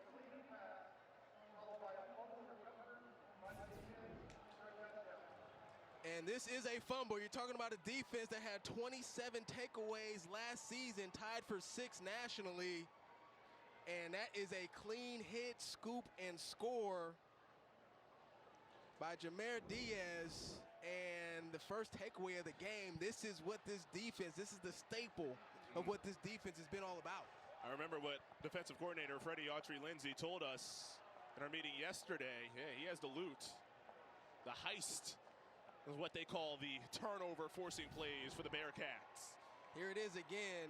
Catch, takes the steps, got control of the football. And what a hit that time by Alonzo Edwards Jr. They've looked at all the areas of this play. That is the a hit, touchdown. the fumble, and whether he stepped out of bounds, everything's clean. Called correctly on the field. Extra point, that one goes through. And what a turnaround. Jamar Diaz. How about what Freddie Autry-Lindsey mentioned? Pull the money bag, the heist bag for Sam Houston, a team that has been able to turn over opponents, whether at the FBS level or back when they were at the FCS, one of the best in the country at it. Jamar Diaz was the one to run it back for the touchdown for the Bearcats to take the lead. 2 touchdowns in just about 3 minutes of the third quarter. Here's DeMarco Williams. Parallel running, stays up, but is dropped down shy of the 15. It's a different energy for Sam Houston here in the third quarter. Yeah, you can tell right now the momentum is on the Sam Houston side, but even to start the second half, they came out with a much more sense of urgency.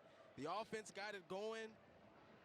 Obviously with Hunter Watson and Alton McCaskill making some big plays. They got the penalty down there in the goal line area, and Sam Houston now has all the momentum after that scoop and score. And then way back at their own 13 for Maverick McIver in Western Kentucky. But George Hart III has enough of that. Rumbles to about the 25-yard line. Allen and Bailey combined with the tackle. That's a gain of 11. And that's exactly what Western Kentucky needs. I talked about it on the drive prior. They have to get these running backs going and get some explosive plays from them. Hart right, and Parrish the backs. A slant to Kelby Williams. Back-to-back plays, picking up first down yardage for the Hilltoppers. How about McIver again? He's got pressure in his face. Doesn't phase him at all, still throws an accurate football for a first down. Tyson Helton says that he likes his quarterbacks to be like John Wayne, calm, cool, collected. Going with the throwback reference, he says McIver fits the bill. Looks right, then rolls back to the left. Mav McIver off the back foot, throws it away. And one of the things Helton mentioned is that he fell in love, McIver, with the boring parts. Also Rick Bowie, offensive coordinator going back to Abilene Christian, mentioned the same thing. And the boring part is throwing the ball away if there's no play to be made. Well, he challenged him to be better. He challenged him to be better this offseason. And one of the things that he wanted to elevate his game on was, talking about McIver here, was his overall preparation. and, you know, taking the check down when it's there and throwing the football away. And we've seen many examples of that tonight, just the maturity at the position. Quincy Burrows in motion. I haven't seen him much for Western Kentucky. Leading the way, blocking, slipping through Hartz. Past the 45. That's where he's spotted. And for more on Mav McIver, here's Lauren Green. Well, guys, you just mentioned that Coach Helton likes his players to line up on head to the line of scrimmage, just like John Wayne, such as what ESPN had originally reported. And Wayne said he didn't know Maverick McIver was going to have such close ties to Wayne. John Wayne's movie, The Alamo, was actually filmed on McIver's family ranch in West Texas. Now, Maverick said John Wayne even attended his grandmother's basketball games at Baylor. Really close family friends, and hey, serendipitous to be reunited with a coach who wants him to play like that, guys. No doubt. Let's see him on third down. How cool he is right over the middle. He has his target, K.D. Hutchinson. And Western Kentucky has the first down. Third first down picked up on this drive. Yeah, really nice recognition by K.D. Hutchinson. He saw that there was a defender right in front of him. Had he kept running, put that left foot down, got upfield, and converted for the first down. Nice execution there. Drive continues in plus territory. Hart's been the feature back on this drive. Alonzo Edwards Jr. on the tackle. You're a former running back, Turbo. You have a team like Western Kentucky, 3 different backs. What's it like as a back who's in a rotation versus a feature guy? It can be difficult to find your rhythm and groove in a football game. Try to understand how defenses are playing the blocking scheme if you're in and out of the lineup. But, you know, it's a challenge, but, you know, you got to come in there and you got to be able to still execute at a high level. Hard again. Tried the high-level juke move, but his ankle tackled down. Another third down, but Western Kentucky has been comfortable in third downs. They're 8 for 13. Yeah. You know, keep in mind, we talked about this offensive line for Western Kentucky. The only returner, Marshall Jackson, playing left tackle, a group that only gave up 14 sacks last season. That was 10th, all right, in the nation. But when we talk about pass protection, but also the continuity in the run game, you can tell that it's not quite sharp yet with this offensive line group. Third down. 7 to go. McIver with a receiver with a step. The ball's out there. Matthew Henry to the sideline. Third down has been the money down for the Hilltoppers. And one-on-one coverage has been the money coverage for Matthew Henry. Anytime he's been in that situation, Maverick McIver notices it, recognizes it, and attacks the defensive back, and they've been able to execute more times than not tonight. Again, right there to keep the drive moving. Henry just shy of 100 yards in this game. He already has a touchdown. First and goal upcoming. Swing pass. Hutchinson has the angle. Scoots in. A gorgeous drive for Western Kentucky.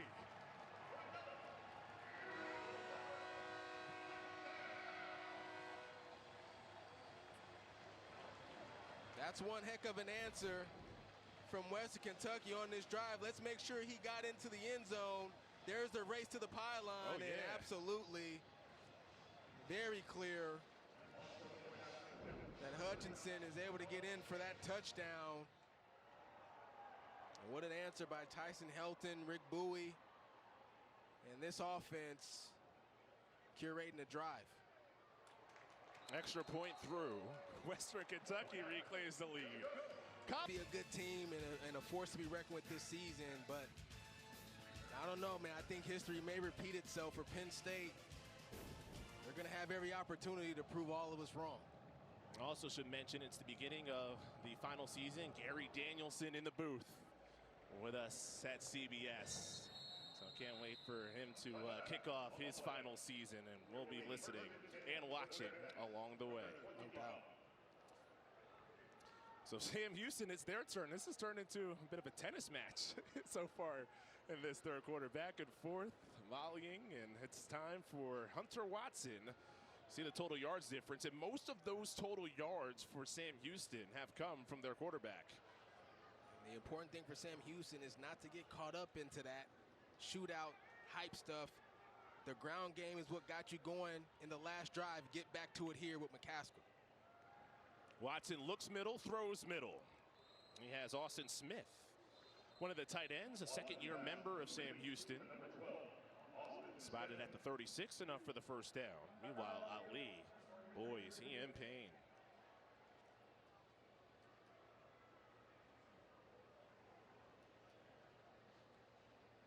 Philly guy, Ali. Started his college career at Charlotte.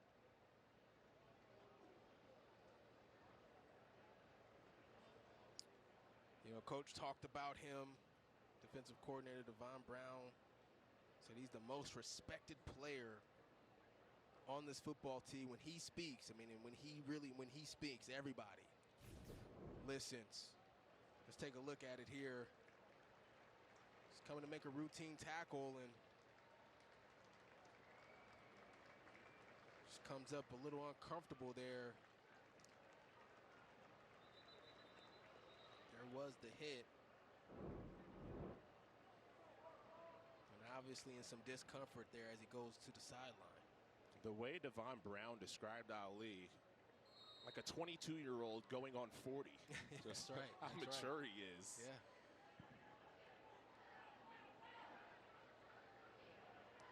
First and 10 coming up. From the 36.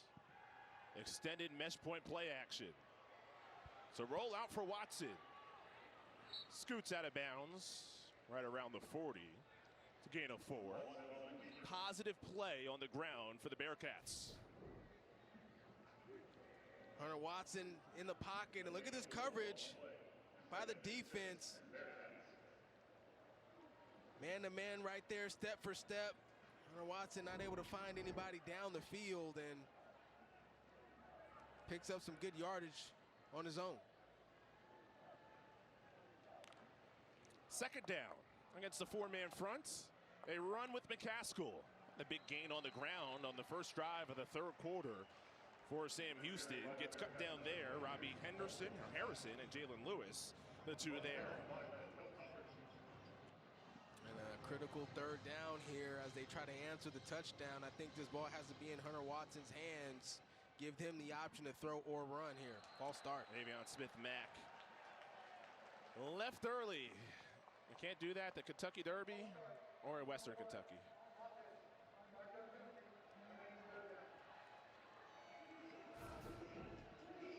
There he is at the top of the screen, number 1.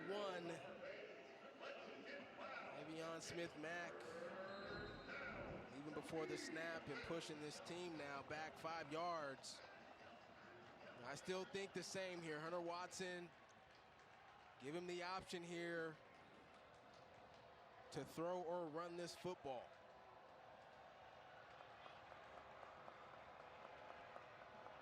Western Kentucky looking to bring some pressure. They come with it. Big blitz. Watson recognizes, but the throw is high. So fourth down, Grady O'Neal was the receiver. Dave Harrod, the closest to it. Hunter Watson's got time in the pocket and just unable to connect. Here comes the pressure. I thought blocked up pretty well. McCaskill steps in the middle to get the blitzing linebacker there. That was number 21, Jalen Wester. Just unable to deliver the ball accurately, forcing a punt. Duran punts. Emery watches it bounce inside the 20, rolls inside the 15. So a gorgeous Houch in Smith Stadium, the Houch here in Bowling Green, Kentucky. First down, 10 to go. Maverick McIver to the far side. Jairus Mack weaves and has the first down. Juking through defenders like they're cones in preseason drills. Here's a player right now. You give him a little bit of space, make one guy miss, and boom, he accelerates down the sideline. Mack's got some good speed. Good execution there to get the first down. At the 30. Parrish. That is his 8th carry of the game. A player who was playing high school football just a year ago is the team's leader in carries in the opener. Not able to get much going on the ground tonight. Parrish had an outstanding training camp, and that's how you earn the starting job. But this defense for Sam Houston been stout so far against the run. Tight end is Noah Myers. This is second down.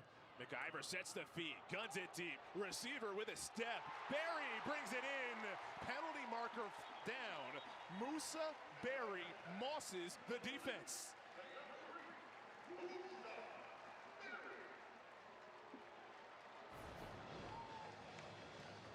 Rolling out to his left, and Musa Berry just with a little bit of a stutter, able to get behind the defense. Pass interference. Number 2, defense. Penalty is declined. Result of the play, first down. And that's Cecil Powell trying to play catch up there on the coverage. And it didn't matter anyway. Musa Berry able to come down with it. There he is in chase mode there. Just gets there early. Musa Berry still able to hang on. He's been a big play receiver. McIver flings. Wheel route is there. Perfect throw. Marvis Parrish. McIver put it out there to a dot. Touchdown, Western Kentucky. Now we're starting to see this down the field throwing game for West Kentucky. Gets the catch 1 foot, gets 2 feet just because, and Maverick McIver feeling it right now as Western Kentucky has an opportunity to go up 10. John Cannon makes sure. Back-to-back touchdowns, Western Kentucky. And Maverick McIver, majestic at the quarterback position in his first game for the Hilltoppers. Yeah, really nice play design, keeping the Sam Houston defense on their toes. And he's gonna come across the formation. That's Parrish.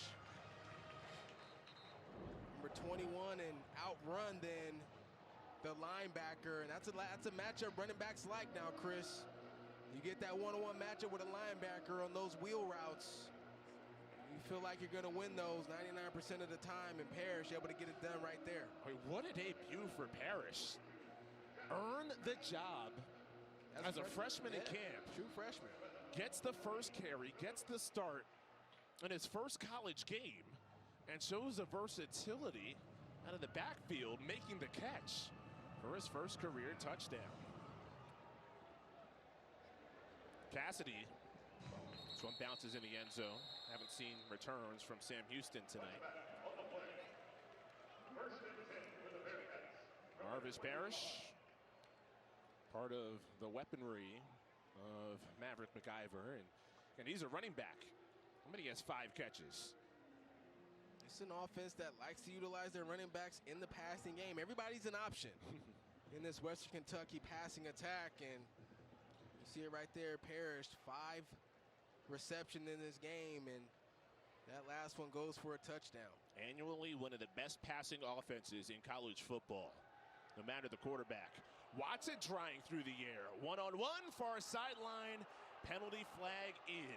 Nasir Ward was covering Tim Burns. A lot of contact right there. And I think Coach Helton on the Western Kentucky side is arguing that the receiver was holding the DB. Pass interference. Number 6, defense. 15-yard penalty, automatic first down. But what do you see when you take that extra look? I thought that was pass interference. I thought it was a good call. For Sam Houston, though, as we take another look at it, here's Hunter Watson. That fist bump at the end. No doubt. Sometimes you throw the moon ball, you hope for the flag. Green surrounded and blasted in the backfield. Jaden Gray comes slicing through with the help of Malatumau. I really think it's important for Sam Houston not to get away from that. I know that's a negative play there on the ground, but there's still a space where you can run that read option where you're either going to give it to the running back or Watson's going to pull it himself. Really puts the defense in a tough situation on those type of plays. It's been a lot of and longs, 2nd and 12s, 3rd and 10s for Sam Houston. Watson creates again. Sideline tiptoe. outside of the 45. They say he stepped out at the 42-yard line. So third down again for Sam Houston. You can see their third down numbers in this game. It's been rough, 1 for 8. And you said it, Chris. And the reason why they're 1 for 8 is because they're constantly in third and long situations. Tough to convert those and makes your offense very predictable in those passing concepts when you're in those situations. 3rd and 8, 4-man rush. Watson hit as he throws, bobbled and dropped. Rayfield Lofton had it in his hands. That would have been enough for the first down, catching on the run. A little bit of a limp as he heads back. It's 4th down. Nice, accurate throw. Maybe could have took a little bit off this one. But Rayfield Lofton allows that ball to get into his chest. Got to catch that with your hands. Turn those hands over. And if he's able to do that, man, he's got some real estate out in front of him, similar to the play that he had in the first half. Nonetheless, here's the punt. Duran punts. Emery, fair catch. Just inside the 20. Welcome to another college football season. Some of the headlines heading into this campaign. Buckeyes, and they go back-to-back, but at the top, Arch Manning. Feel like he's had a hype that would be extremely hard to live up to, but number 1 Texas, they have everything you need. I mean, I think it's hard not to pay attention to Arch Manning in Texas. First of all, he's a Manning, all the success that they've had in their family. But then Texas being number 1, like you mentioned, Chris, that added pressure. Feels like that top line and the bottom line on that graphic are related. Who can win the Heisman? I think Arch Manning, one of the favorites heading in, despite this being his first full season as a starter. Kelby Williams, that's the first down catch, picks up about 4. Maverick McIver, 45 passing attempts. Yes, he's picked up right where he's left off from Abilene Christian. Of course, Tyson Helton hiring Rick Bowie as the offensive coordinator from Abilene Christian, as well as bringing on the quarterback. Batted down at the line of scrimmage, 3rd down coming up. And this has been the Achilles heel for Sam Houston. These 3rd down situations, as we take a look at big number 98, Quadrell Pack getting his big palm up there to knock that football down. Defense got to find a way to get off the field here, give their offense an opportunity to get back on the field in some good field position. Spread it out 4 wide on 3rd and 5. Tyson Helton on Western Kentucky's sideline uses a timeout. Western Kentucky, their first and a half. This will be the 30-second timeout. The thing that we haven't seen a lot from Sam Houston defensively is them bring blitz. They've been selective on it. They've been able to get a little bit of pressure, but you would think that with the brand new offensive line outside of Marshall Jackson, left tackle, that Sam Houston would bring more pressure to try to confuse this offensive line and get them off guard. Welcome inside the booth, Chris Lewis, Robert Turbin, and this has been a fun back and forth way to begin the year, week 0. Now, Western Kentucky has a chance right now to really wrestle away control of this game. No doubt about it. Critical 3rd down. They've been good on 3rd down all game long, but this is also an opportunity for Sam Houston. Listen, they love to take away the football. They've been aggressive attacking the football. Can they find a way to get another takeaway right here? Freddie Autry-Lindsey, can his defense get a key stop? Game in the danger zone for Sam Houston. Here's 3rd down, comeback route. Williams makes the catch, and forward progress initially ruled first down yardage. Yes, sir, first down. Western Kentucky. All game long, this is what it's come down to. It's been one-on-one matchups, wide receiver versus DB, and Western Kentucky has won the battle so far tonight. Game with pressure. Well, this is a run with Lavelle Wright. Player from Kentucky. Started his college career at Kentucky before going to Austin Peay last year, and now his first year here with the Hilltoppers. And Western Kentucky keeping their foot on the gas right back to the line of scrimmage, trying to tire out this defense. Another run right to the 35. Another carry for Wright. And for more, here's Lauren.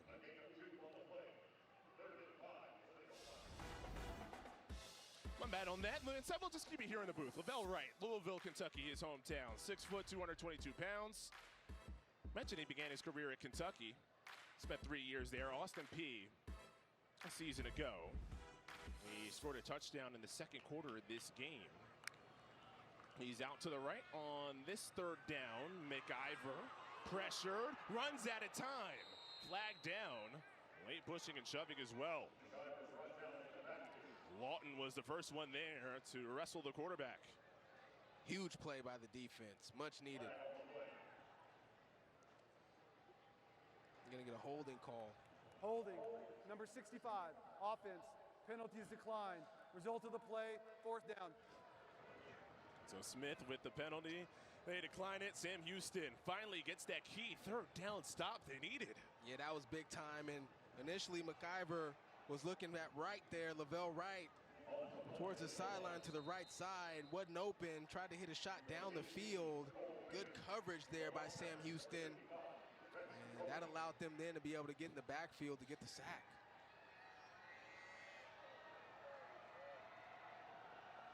So it brings on the punt unit. And it's a deep, big, booming punt for Maynard. Looking like his dad with that huge punt. Downed at the 2. They march up to the 3. Still a brilliant punt by Cole Maynard, the son of Brad, who was a punter in the NFL for 15 years. We want to talk about the importance of special teams. This is a good example of it right here. You think Sam Houston's going to have pretty decent field position, and Maynard's like, not this time, and kicks a boom there. And Western Kentucky then able to down it inside of the 5-yard line. It is a family of punters. Not just his dad, but his older brother, Connor, punted at Miami of Ohio and at App State. So younger bro, Cole, with a huge one to change field position. Officially a punt of 71 yards. Watson to the corner, it's there. Great pitch and catch to Grady O'Neal past the 30-yard line. Spins to the 32. This was all about the play action. Play action pass, gets the defense to come down towards the line of scrimmage. Good execution there. That was Devon Herrard who went down the line of scrimmage playing safety. That opened up the slot receiver there to be able to get that catch down the field for a 1st down. Nice execution. On what could be the final play of the 3rd quarter. It's blown up in the backfield. Anthony Brackenridge could celebrate this time without the threat of a penalty. Blitz is off the edge. And look at that. He's excited. I'm making plays, baby. That's what it's all about. The only 4-year member of this defense. He's waited his time to become a starter. 14-14 in the 3rd quarter, which means the deficit is still 10 points in the hole for Sam Houston. Western Kentucky, when they have the lead after 3, under Tyson Helton, they usually close it out. 2nd down and 13 to start quarter number 4. And Hunter Watson, mobile threat at quarterback, takes the check down, but not much for Alton McCaskill. What a tackle. What a tackle that was right there. Nazir Ward, one-on-one situation with a running back. McCaskill tries to make him miss, and he's able to get him down. And this is critical right here. Sam Houston needs to convert on this 3rd down. 1 for 9 on 3rd down. Haven't seen much Michael Phoenix tonight. He's usually the primary wide receiver. Him and Quavez Humphreys. Can they show up here big on 3rd down? Phoenix without a catch. 3rd down, Western Kentucky blitzes. Picked up. Watson, out pattern right there. Grady O'Neal. They needed it. They get it. 1st down, Bearcats. Looking like the Aircats when they need it. Gain of 13. Couple big-time plays for Grady O'Neal. The first one to start this drive on a sideline route. Here it is on 3rd down. Going right back to that same sideline. Thought he got away with a little bit of a push off there, but able to get upfield and get that first down. I think this is a critical drive here for Sam Houston. They've got to get points after the big sack by their defense on the last drive. They're in shot range here around midfield after you pick up a first down. We'll see how Phil Longo approaches this one. Instead, hands it off. McCaskill into a pile and picks up a couple. I really like the call there. Keep the defense honest. You understand you're down 10 points. It's the fourth quarter. Important, though, to still lean on your ground game some. Keep the defense honest. Keep them playing down towards the line of scrimmage. That way, when you are ready to take those shots, they'll open up for you. Phil Longo, you just saw him there. He's calling plays as the head coach for Sam Houston. Although Zach Patterson is the leader of designing the game plan heading into the week. Second down and 8. Another blitz. Pocket clean. Watson backpedals. Examines downfield and throws it away. That's impressive for Western Kentucky. They blitz but still have the coverage. And a nice job by the offensive line. I mean, really good execution from both sides. The offensive line did a good job in protection, but how about the coverage right here? Western Kentucky, they're in man coverage, and they're on those guys like Water and Rice, but look at the protection. They bring the blitz, the offensive line able to hold up, but Watson just not able to find any targets down the field, does the smart thing, and throws it away. Play another down here on third. I think this is 4 down territory here if you're Sam Houston. If you're unable to convert here, I think you go for it. And it's a 4-man rush, a flick of the wrist, and a deep ball. Intercepted. Jalen Lewis underneath. And turns it back up the field once more. First turnover of the game for Sam Houston. Devon Brown fired up. His defense makes... Offensive coordinator Devon Brown for the Hilltoppers. You have to sign this little contract right here. It's a 6-month contract right on the dotted line. And this is, if you take a look at everything, you have to show up on time. You have to be early. You can't disrespect your coach's time, asking for rides too late. There's a lot of things on this list, but Coach Brown does this so for various reasons. He played at Florida Atlantic. He didn't do these small things. He wants his team to be bought in. And for reference, it's a little more colorful, some more colorful language that he gives the players. What we saw was just kind of the PG version, guys. And it's almost like a Coach Carter type thing. You got to sign a contract to play on this defense. Musa Berry was the intended receiver on that last play, but Turbo, his reaction, he is a walking ball of energy. He's fired up about his defense, and he cares about his players. He really does. I mean, he doesn't want his guys making the same mistakes he did when he was in college, and loves to see those guys out there making plays. Parallel running, and the freshman Parrish cuts it up the field. Third down coming up. And to that, I mean, you played for a lot of different coaches. How often have you seen something like that? I've never seen a contract. You want a signing bonus? Yeah, the only contract I've ever signed was, you know, playing in the league, honestly. How many zeros were on your contracts? Man. Big third down here for Sam Houston. They cover the blitz, but they leave open the running back. Parrish has the first down. Shows off the elusiveness past the 35-yard line. Yeah, and that's the risk you take when you bring pressure. I like the call, but just not able to get out in time to cover the running back to the outside, and a good move there. That's Jaden Scott in coverage. McIver, defender slips. Henry's there, brings it in. Shimmies at the 25, accelerates inside the 10. So a gorgeous throw, right on the money, and then Henry makes more out of it. First and goal, Hilltoppers. I mean, I'm telling you, when these wide receivers have been in one-on-one against these corners, they've won most of the time in this game. And a double route right there by Matthew Henry, able to lose then Alonzo Edwards Jr., who's in coverage. And another big play down the field. That's 57 yards. McIver is sizzling. Parrish bullies inside the 5. McIver over 400 yards passing. 3 touchdowns, no picks. Tyson Helton might have done it again. Well, Western Kentucky now starting to impose their will.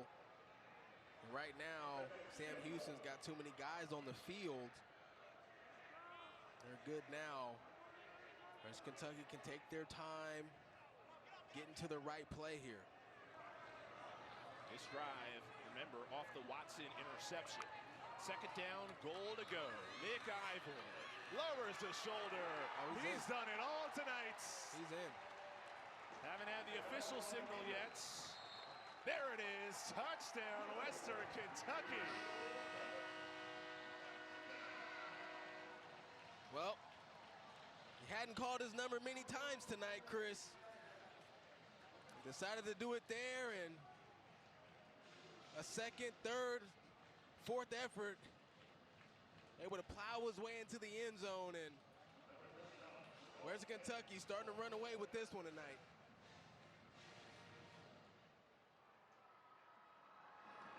The guy lauded for his calmness, his cool under pressure. A day after his 25th birthday. A celebration on his birthday, Maverick McIvor. Big Red might have a lot of fun this year watching this Western Kentucky offense, like Big Red does every year watching Western Kentucky's offense.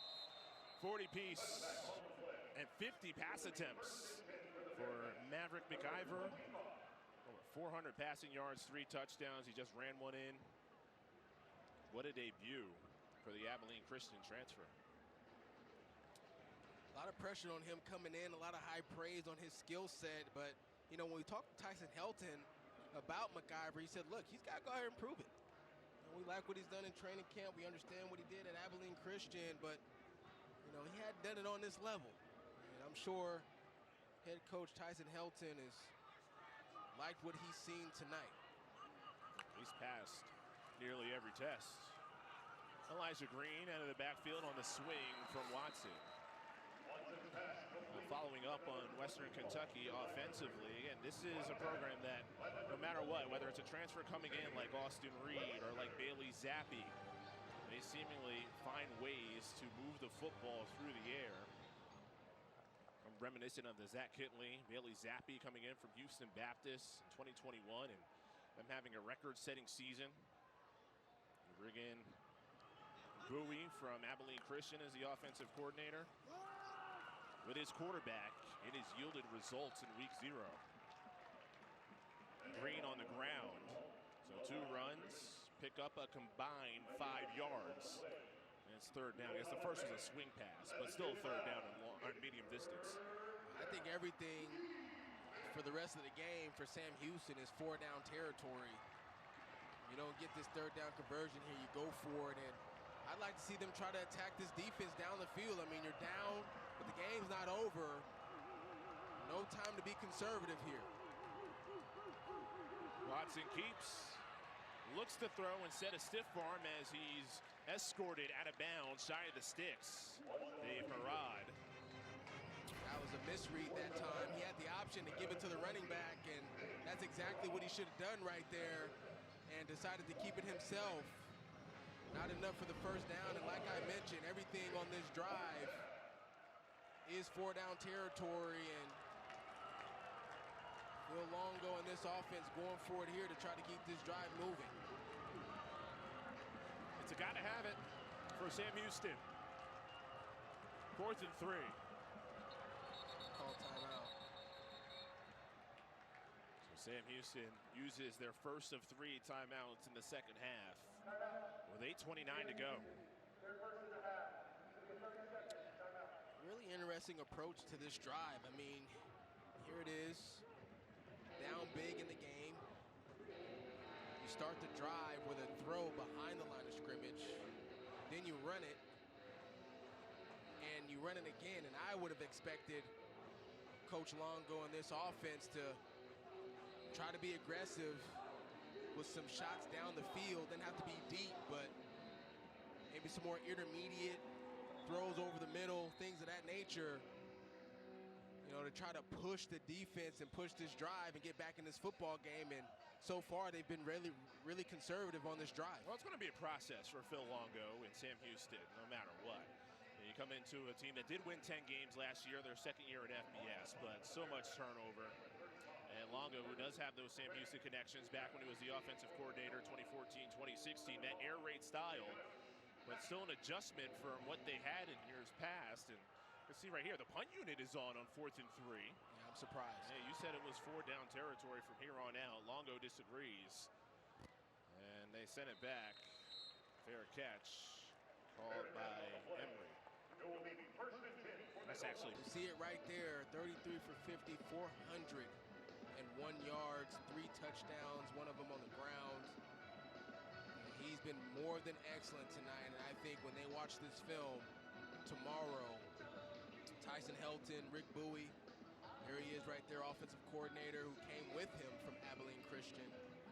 They're going to be impressed. The duo reunited in Bowling Green, Kentucky, and they put up numbers in the FCS, doing it now. FBS.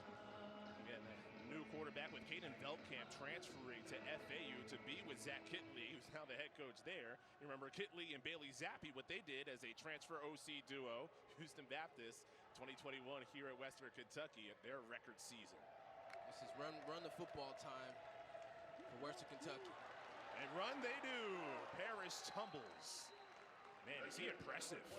Marvis Parrish has made a couple of impressive plays, both on the ground and through the air. Well, you can tell that he's really just gotten better throughout the game. I thought early on he was sort of rushing a little bit, which is normal for a young player getting his first opportunity to play in college. And as the game has gone on, the game has really slowed down for him. And he's slowed down, and he's been able to find some good creases there to get some good yards. The former high school quarterback is met right at the line of scrimmage by C.J. Johnson. But it was funny. We were talking to Rick Bowie yesterday, and he was talking about Marvis Parrish and saying like he began recruiting Parrish when Bowie was the offensive coordinator at Valdosta State, and of course Parrish from Valdosta, Georgia. And he knew pretty on that Bowie didn't have a shot at Valdosta State. He said, I recruited him to no avail. And I'm sure he's glad to have him now, that's for sure. 3rd down and 3 coming up, and of course Tyson Helton and company more than happy to see that play clock wind down. Not on the same page there.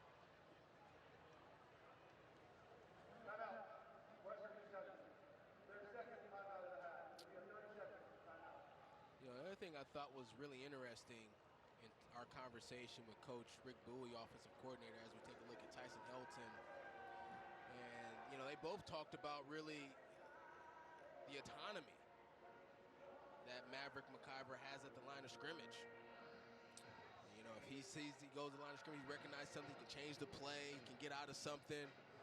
He talked about the line of scrimmage being like a street light, right, Chris? Yeah. For the quarterback, right? Said has to make it simple. Used to teach 4th graders, Rick Bowie. He used to be a 4th grade teacher. Right. That's so right. he's like, I know how to make things simple for people. Yeah, right. He said, red light, absolutely not, right? Yeah. We're running the play, but most players are yellow, you know, and you can make some adjustments there. But when you got the green light, and, man, you take your shots, and, boy, they've had a lot of green lights tonight. Green means go. 41 points worth of go. McIver, that time the red light is on. He is stopped. Driven back at about the 27-yard line. Chauncey Cheedy makes his first sack of the season. Yeah, I really would like to see, I would have liked to have seen Western Kentucky give the ball to Marvis Parrish right there in the 3rd and short situation, run the football. The clock is still moving anyway, but you don't want to put your quarterback in harm's way here late in the game. It's getting out of reach here. Nonetheless, punt situation, they're going to try to block it. Maynard had a 71-yard punt earlier on in this game. They come after it. Angles this one to the sideline, which was the key. Does bounce and roll to Allen. Gets to about the 39-yard line. All right, so Western Kentucky, this is what they have coming up. They have North Alabama, Toledo, you got Nevada, CBS Sports Network game against Delaware, new to FBS, their first year here in Conference USA. Yeah, very similar to Sam Houston a couple years ago, making the move up. And should mention Missouri State, same situation there, first year. Yeah, no doubt, no doubt. These programs continuing to grow and climb the ladder and reach new heights. And we got 2 pretty good ones tonight, Western Kentucky, although with the advantage. Expected to contend Western Kentucky in Conference USA this season. wide throw to Landon Coco Brown and out of bounds. From Denton, Texas, we haven't called Coco Brown's name yet tonight. I thought we would see him a little bit earlier in this football game, but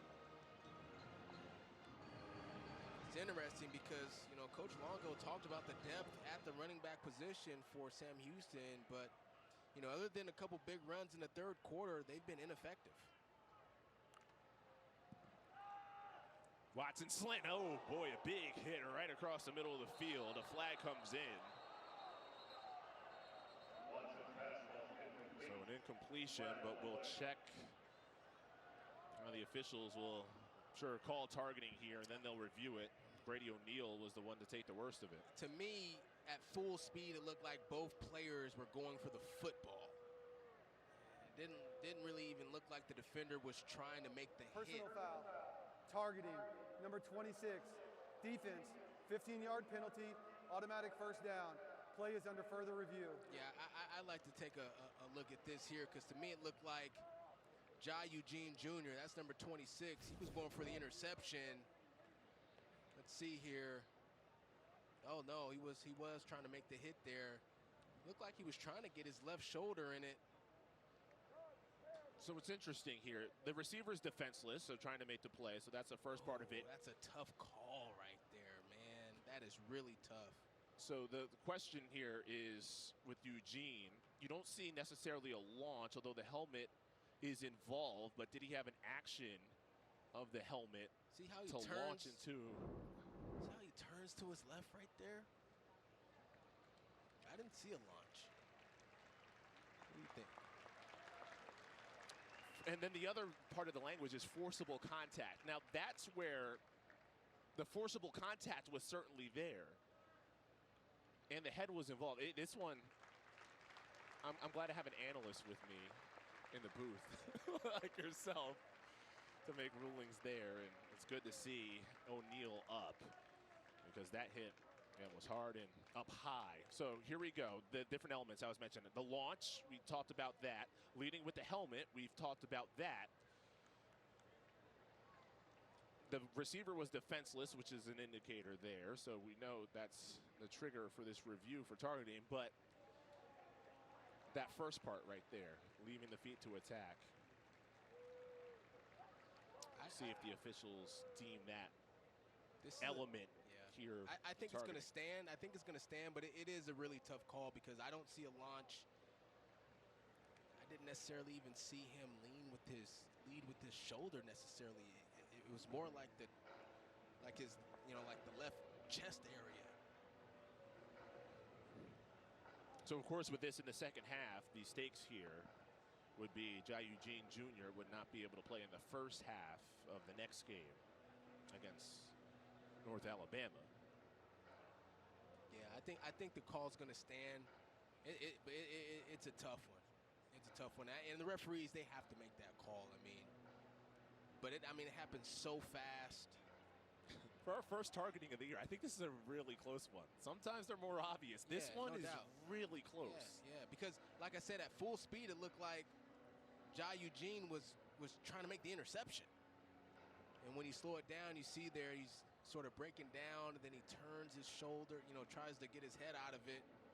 You want me to make a call? I'm going to say this is overturned. I think it's going to stand. Okay. That's the call that I have.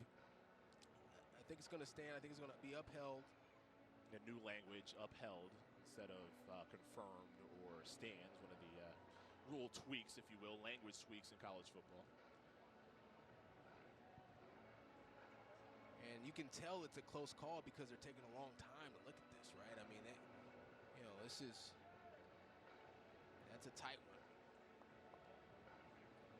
The important thing is that, Grady O'Neal is able to get up and, walk on his own power to the sideline. You love to see that.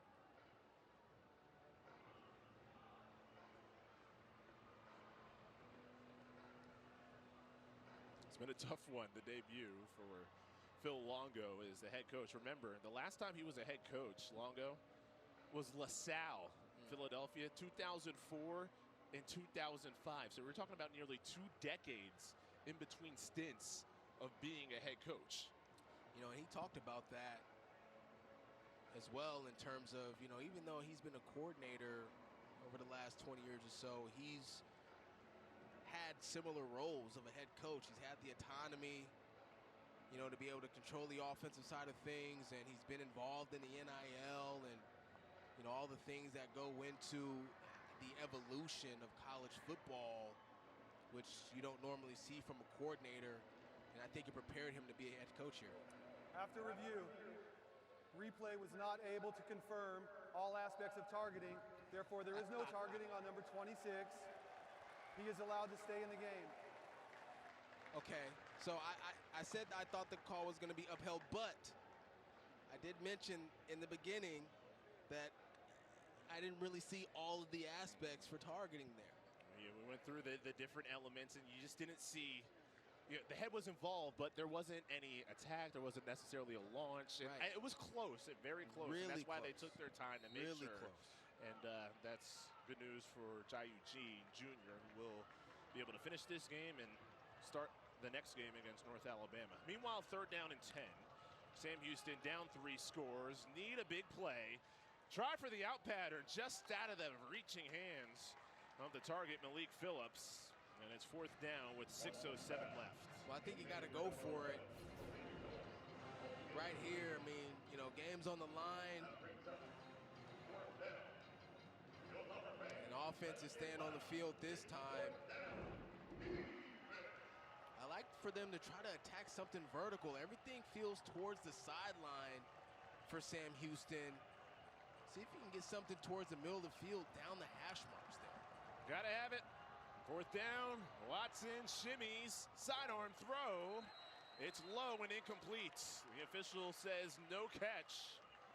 And it's a turnover on downs for the Bearcats. Hunter's got to run that. He's got, look at all this green grass in front of him. Does a good job escaping. He's got nothing but green grass. He's got to run that, get out of bounds, just to avoid the hit, but decides to throw it. It's low, and this Western Kentucky defense excited, Tyson Helton excited, and they are in complete control of this football game now. Maverick McIver, what a start.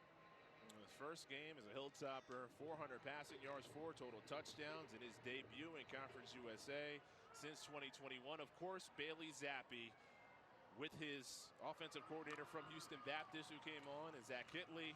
Those two put together those numbers. And all offseason, the talk for Western Kentucky, could Rick Bowie and Maverick McIver, both from Abilene Christian, could they do something similar? Well, so far, they've matched the script. Yeah, they've checked the box on that. That was the big question mark coming in. Can you be as good? And we even talked to Coach Helton about it, and Coach Helton was, look, he talked about how great Bailey Zappi was, and he said, look, Austin Reed broke NCAA records. Yes. So, McIver's got a long way to go, but to have a fraction of that success, Yeah. it's going to be a great year for the fans here in Bowling Green, Kentucky. Now, one of the things that Tyson Helton mentioned was that, hey, when you go to the portal, this era of college football, you're always, in a way, looking at scouting other teams, other quarterbacks. But when you scout quarterbacks, you're also naturally scouting play callers, too. And you go back to 2021 and what he did there, and a similar script here. Like, when you scout a guy like McIver, you're also scouting the guy who was calling McIver's plays. yeah, I think that's just a unique way that Tyson Helton goes about his recruiting business and his scouting process for quarterbacks. But he did take a liking to Rick Bowie, and it's interesting. He was recruiting Maverick McIver first before being interested in Rick Bowie, and decided then to bring them both along. Yes, the interesting thing is, like, you're watching this guy on tape. Ooh, I like that. Ooh, I like this play. But wait, what about the guy calling those plays too? And they decided to make it a match. And for Bowie, again, just a fascinating rise. This is a guy who was teaching the 4th grade for 4 years after he was in college, and then at the age of 28 decided to get into coaching and became a GA. He said the world's oldest GA for Dana Holgerson. And then you just fast forward the clock 5 years, and now he's calling plays for a launching pad program like Western Kentucky. Like, guys who call plays here go on to be coordinators and head coaches at high levels. Zach Kitley, we've mentioned him before. Now he's the head coach at FAU. Yeah, Rick Bowie called this place a dream place that he really didn't even think was possible for him to get an opportunity at, and, well, dreams come true. Third down, Sam Houston all over that run. George Hart had no chance. About half the defense for the Bearcats there. The #1 unit in Conference USA last year, but a whole new group lost their top 16 tacklers from a season ago. It's Boyd who lost the lid, gets the dap from the sidelines. 4th down and 5. Where's Kentucky going to keep this offense on the field? The idea here is that if you're able to convert a first down, obviously you're able to continue to run this clock. And so I expect Maverick McIver to drop back and try to throw this ball to convert this first down here. Snaps it with 6 on the play clock. Slant is dropped.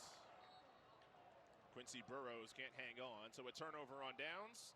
You wouldn't think his team was up 41-24.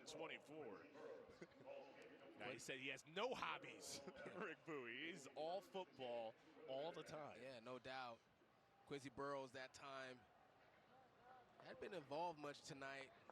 That's the risk you take, too, throwing the football. You know, he stopped the clock. Doesn't really matter much at this point, but getting back to Coach Rick Bowie, I mean, yeah, he lives, breathes, and eats football.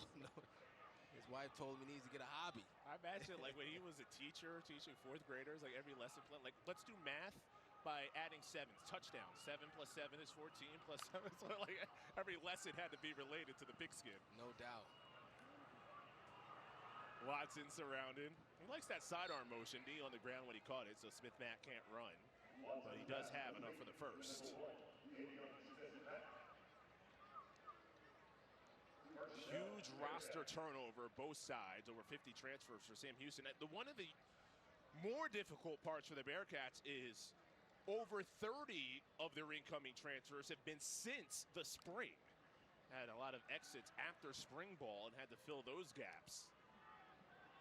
Watson across the body throw. Brackenridge can't bring him down. Green keeps moving. Green, wow, Green means go all the way to the 20-yard line. Elijah Green making something out of nothing. Yeah, and I tell you what, as a head coach, Phil Longo, assistant coaches, you see the games out of reach. Out on the field for injury to the defense. An injured player there on the defense. That's number 3, Anthony Brackenridge. But you love to see the fight. You know, the game's out of reach, and you really get, you know, an indication of what type of team you have, Chris, when, you know, the game's out of reach. Like, are you still playing hard? You know, are you still giving me 100%? Sam Houston showing the fight right now. You got to love it. Still learning a lot about his team, Phil Longo. He said, there's nobody on our team that can point to everybody on the team and say their name. They just don't know each other like that yet. They're still gelling. You've seen the growing pains so far in this game. Yeah, the most incoming transfers in Conference USA. Western Kentucky right at the top. You know, Sam Houston, a lot coming and going as well. It's pretty much the norm for college football these days. Watson jukes. Looks up to the 5. He's bent backwards right at the 1. That'll be the last play before the 2-minute timeout here in the 4th quarter. Sam Houston fighting to the end. But Western Kentucky 2 minutes away from being able to get over. You say he's not Michael Parsons. Like, but speaking of you know, guys who are actually on the field right now, Hunter Watson. Just the toughness of this guy. All last season, he took big hits, and he's doing it again in this game, taking some hits, bent backwards. But he is tough. Showing Still his character. on there. Yeah, he's showing his character, who he is, fighting until the very end of the game. You love that. You really do. And as a teammate, you respect it as well. Goes under center, fakes, pressured, and slung down. Jaden Gray throws them back for Western Kentucky.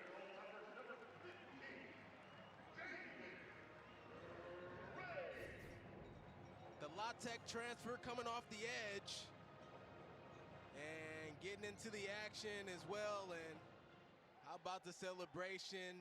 This defense has been extraordinary all night. I mean, they came into this game, into this year with a lot of pressure on them, a lot of attention, and they've showed up big tonight. Yeah, he signed that contract. Nothing in the contract that says you can't celebrate success. 3rd and goal, sideline throw. That's Quavez Humphreys. It'll be 4th and goal. Referencing the contract that Western Kentucky defenders have to sign up for. And just a couple of rules and regulations that Devon Brown, the defensive coordinator, instilled. We got the report earlier in this game from Lauren Green about that. Got to say, they probably passed the test in week 0. No doubt about it. And there's always things that you're going to correct. You're going to watch the tape. You're going to want to fix. I mean, it wasn't the cleanest game from the Western Kentucky defense tonight, but I'm sure they're happy with the result in terms of the plays that they were able to make. 4th down and goal. Watson going back at it. Won't get there. Not even close. They swarm Dave Harrod. And it's a turnover on downs. The exclamation points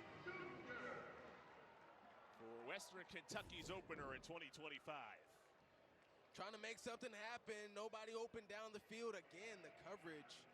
This secondary for West Kentucky all over the place. And there it is, the defense just loving every bit of it. And, you know, when we had our meeting with Coach Devon Brown, defensive coordinator for Western Kentucky, he talked about that secondary being the deepest unit on the defense. And, man, they've played big time tonight. Sam Houston, 2 timeouts left. This is, you could take a knee here. You've got enough space. I don't think Sam Houston's going to use their timeouts here. They're going to run the football. Yeah, they'll run it with Wright. Try to get a little bit more space from the line of scrimmage or the goal line. It doesn't seem like Sam Houston's calling a timeout. There's their upcoming schedule. A lot of CBS Sports Network games, including you next week, Turbo. We'll see them against UNLV. Oh, yeah. Big-time game, big-time expectations for UNLV. And nice for Sam Houston to get one under their belt, right? There's something that they'll be able to look at and grade after this game. And look at some of the things that they want to improve on.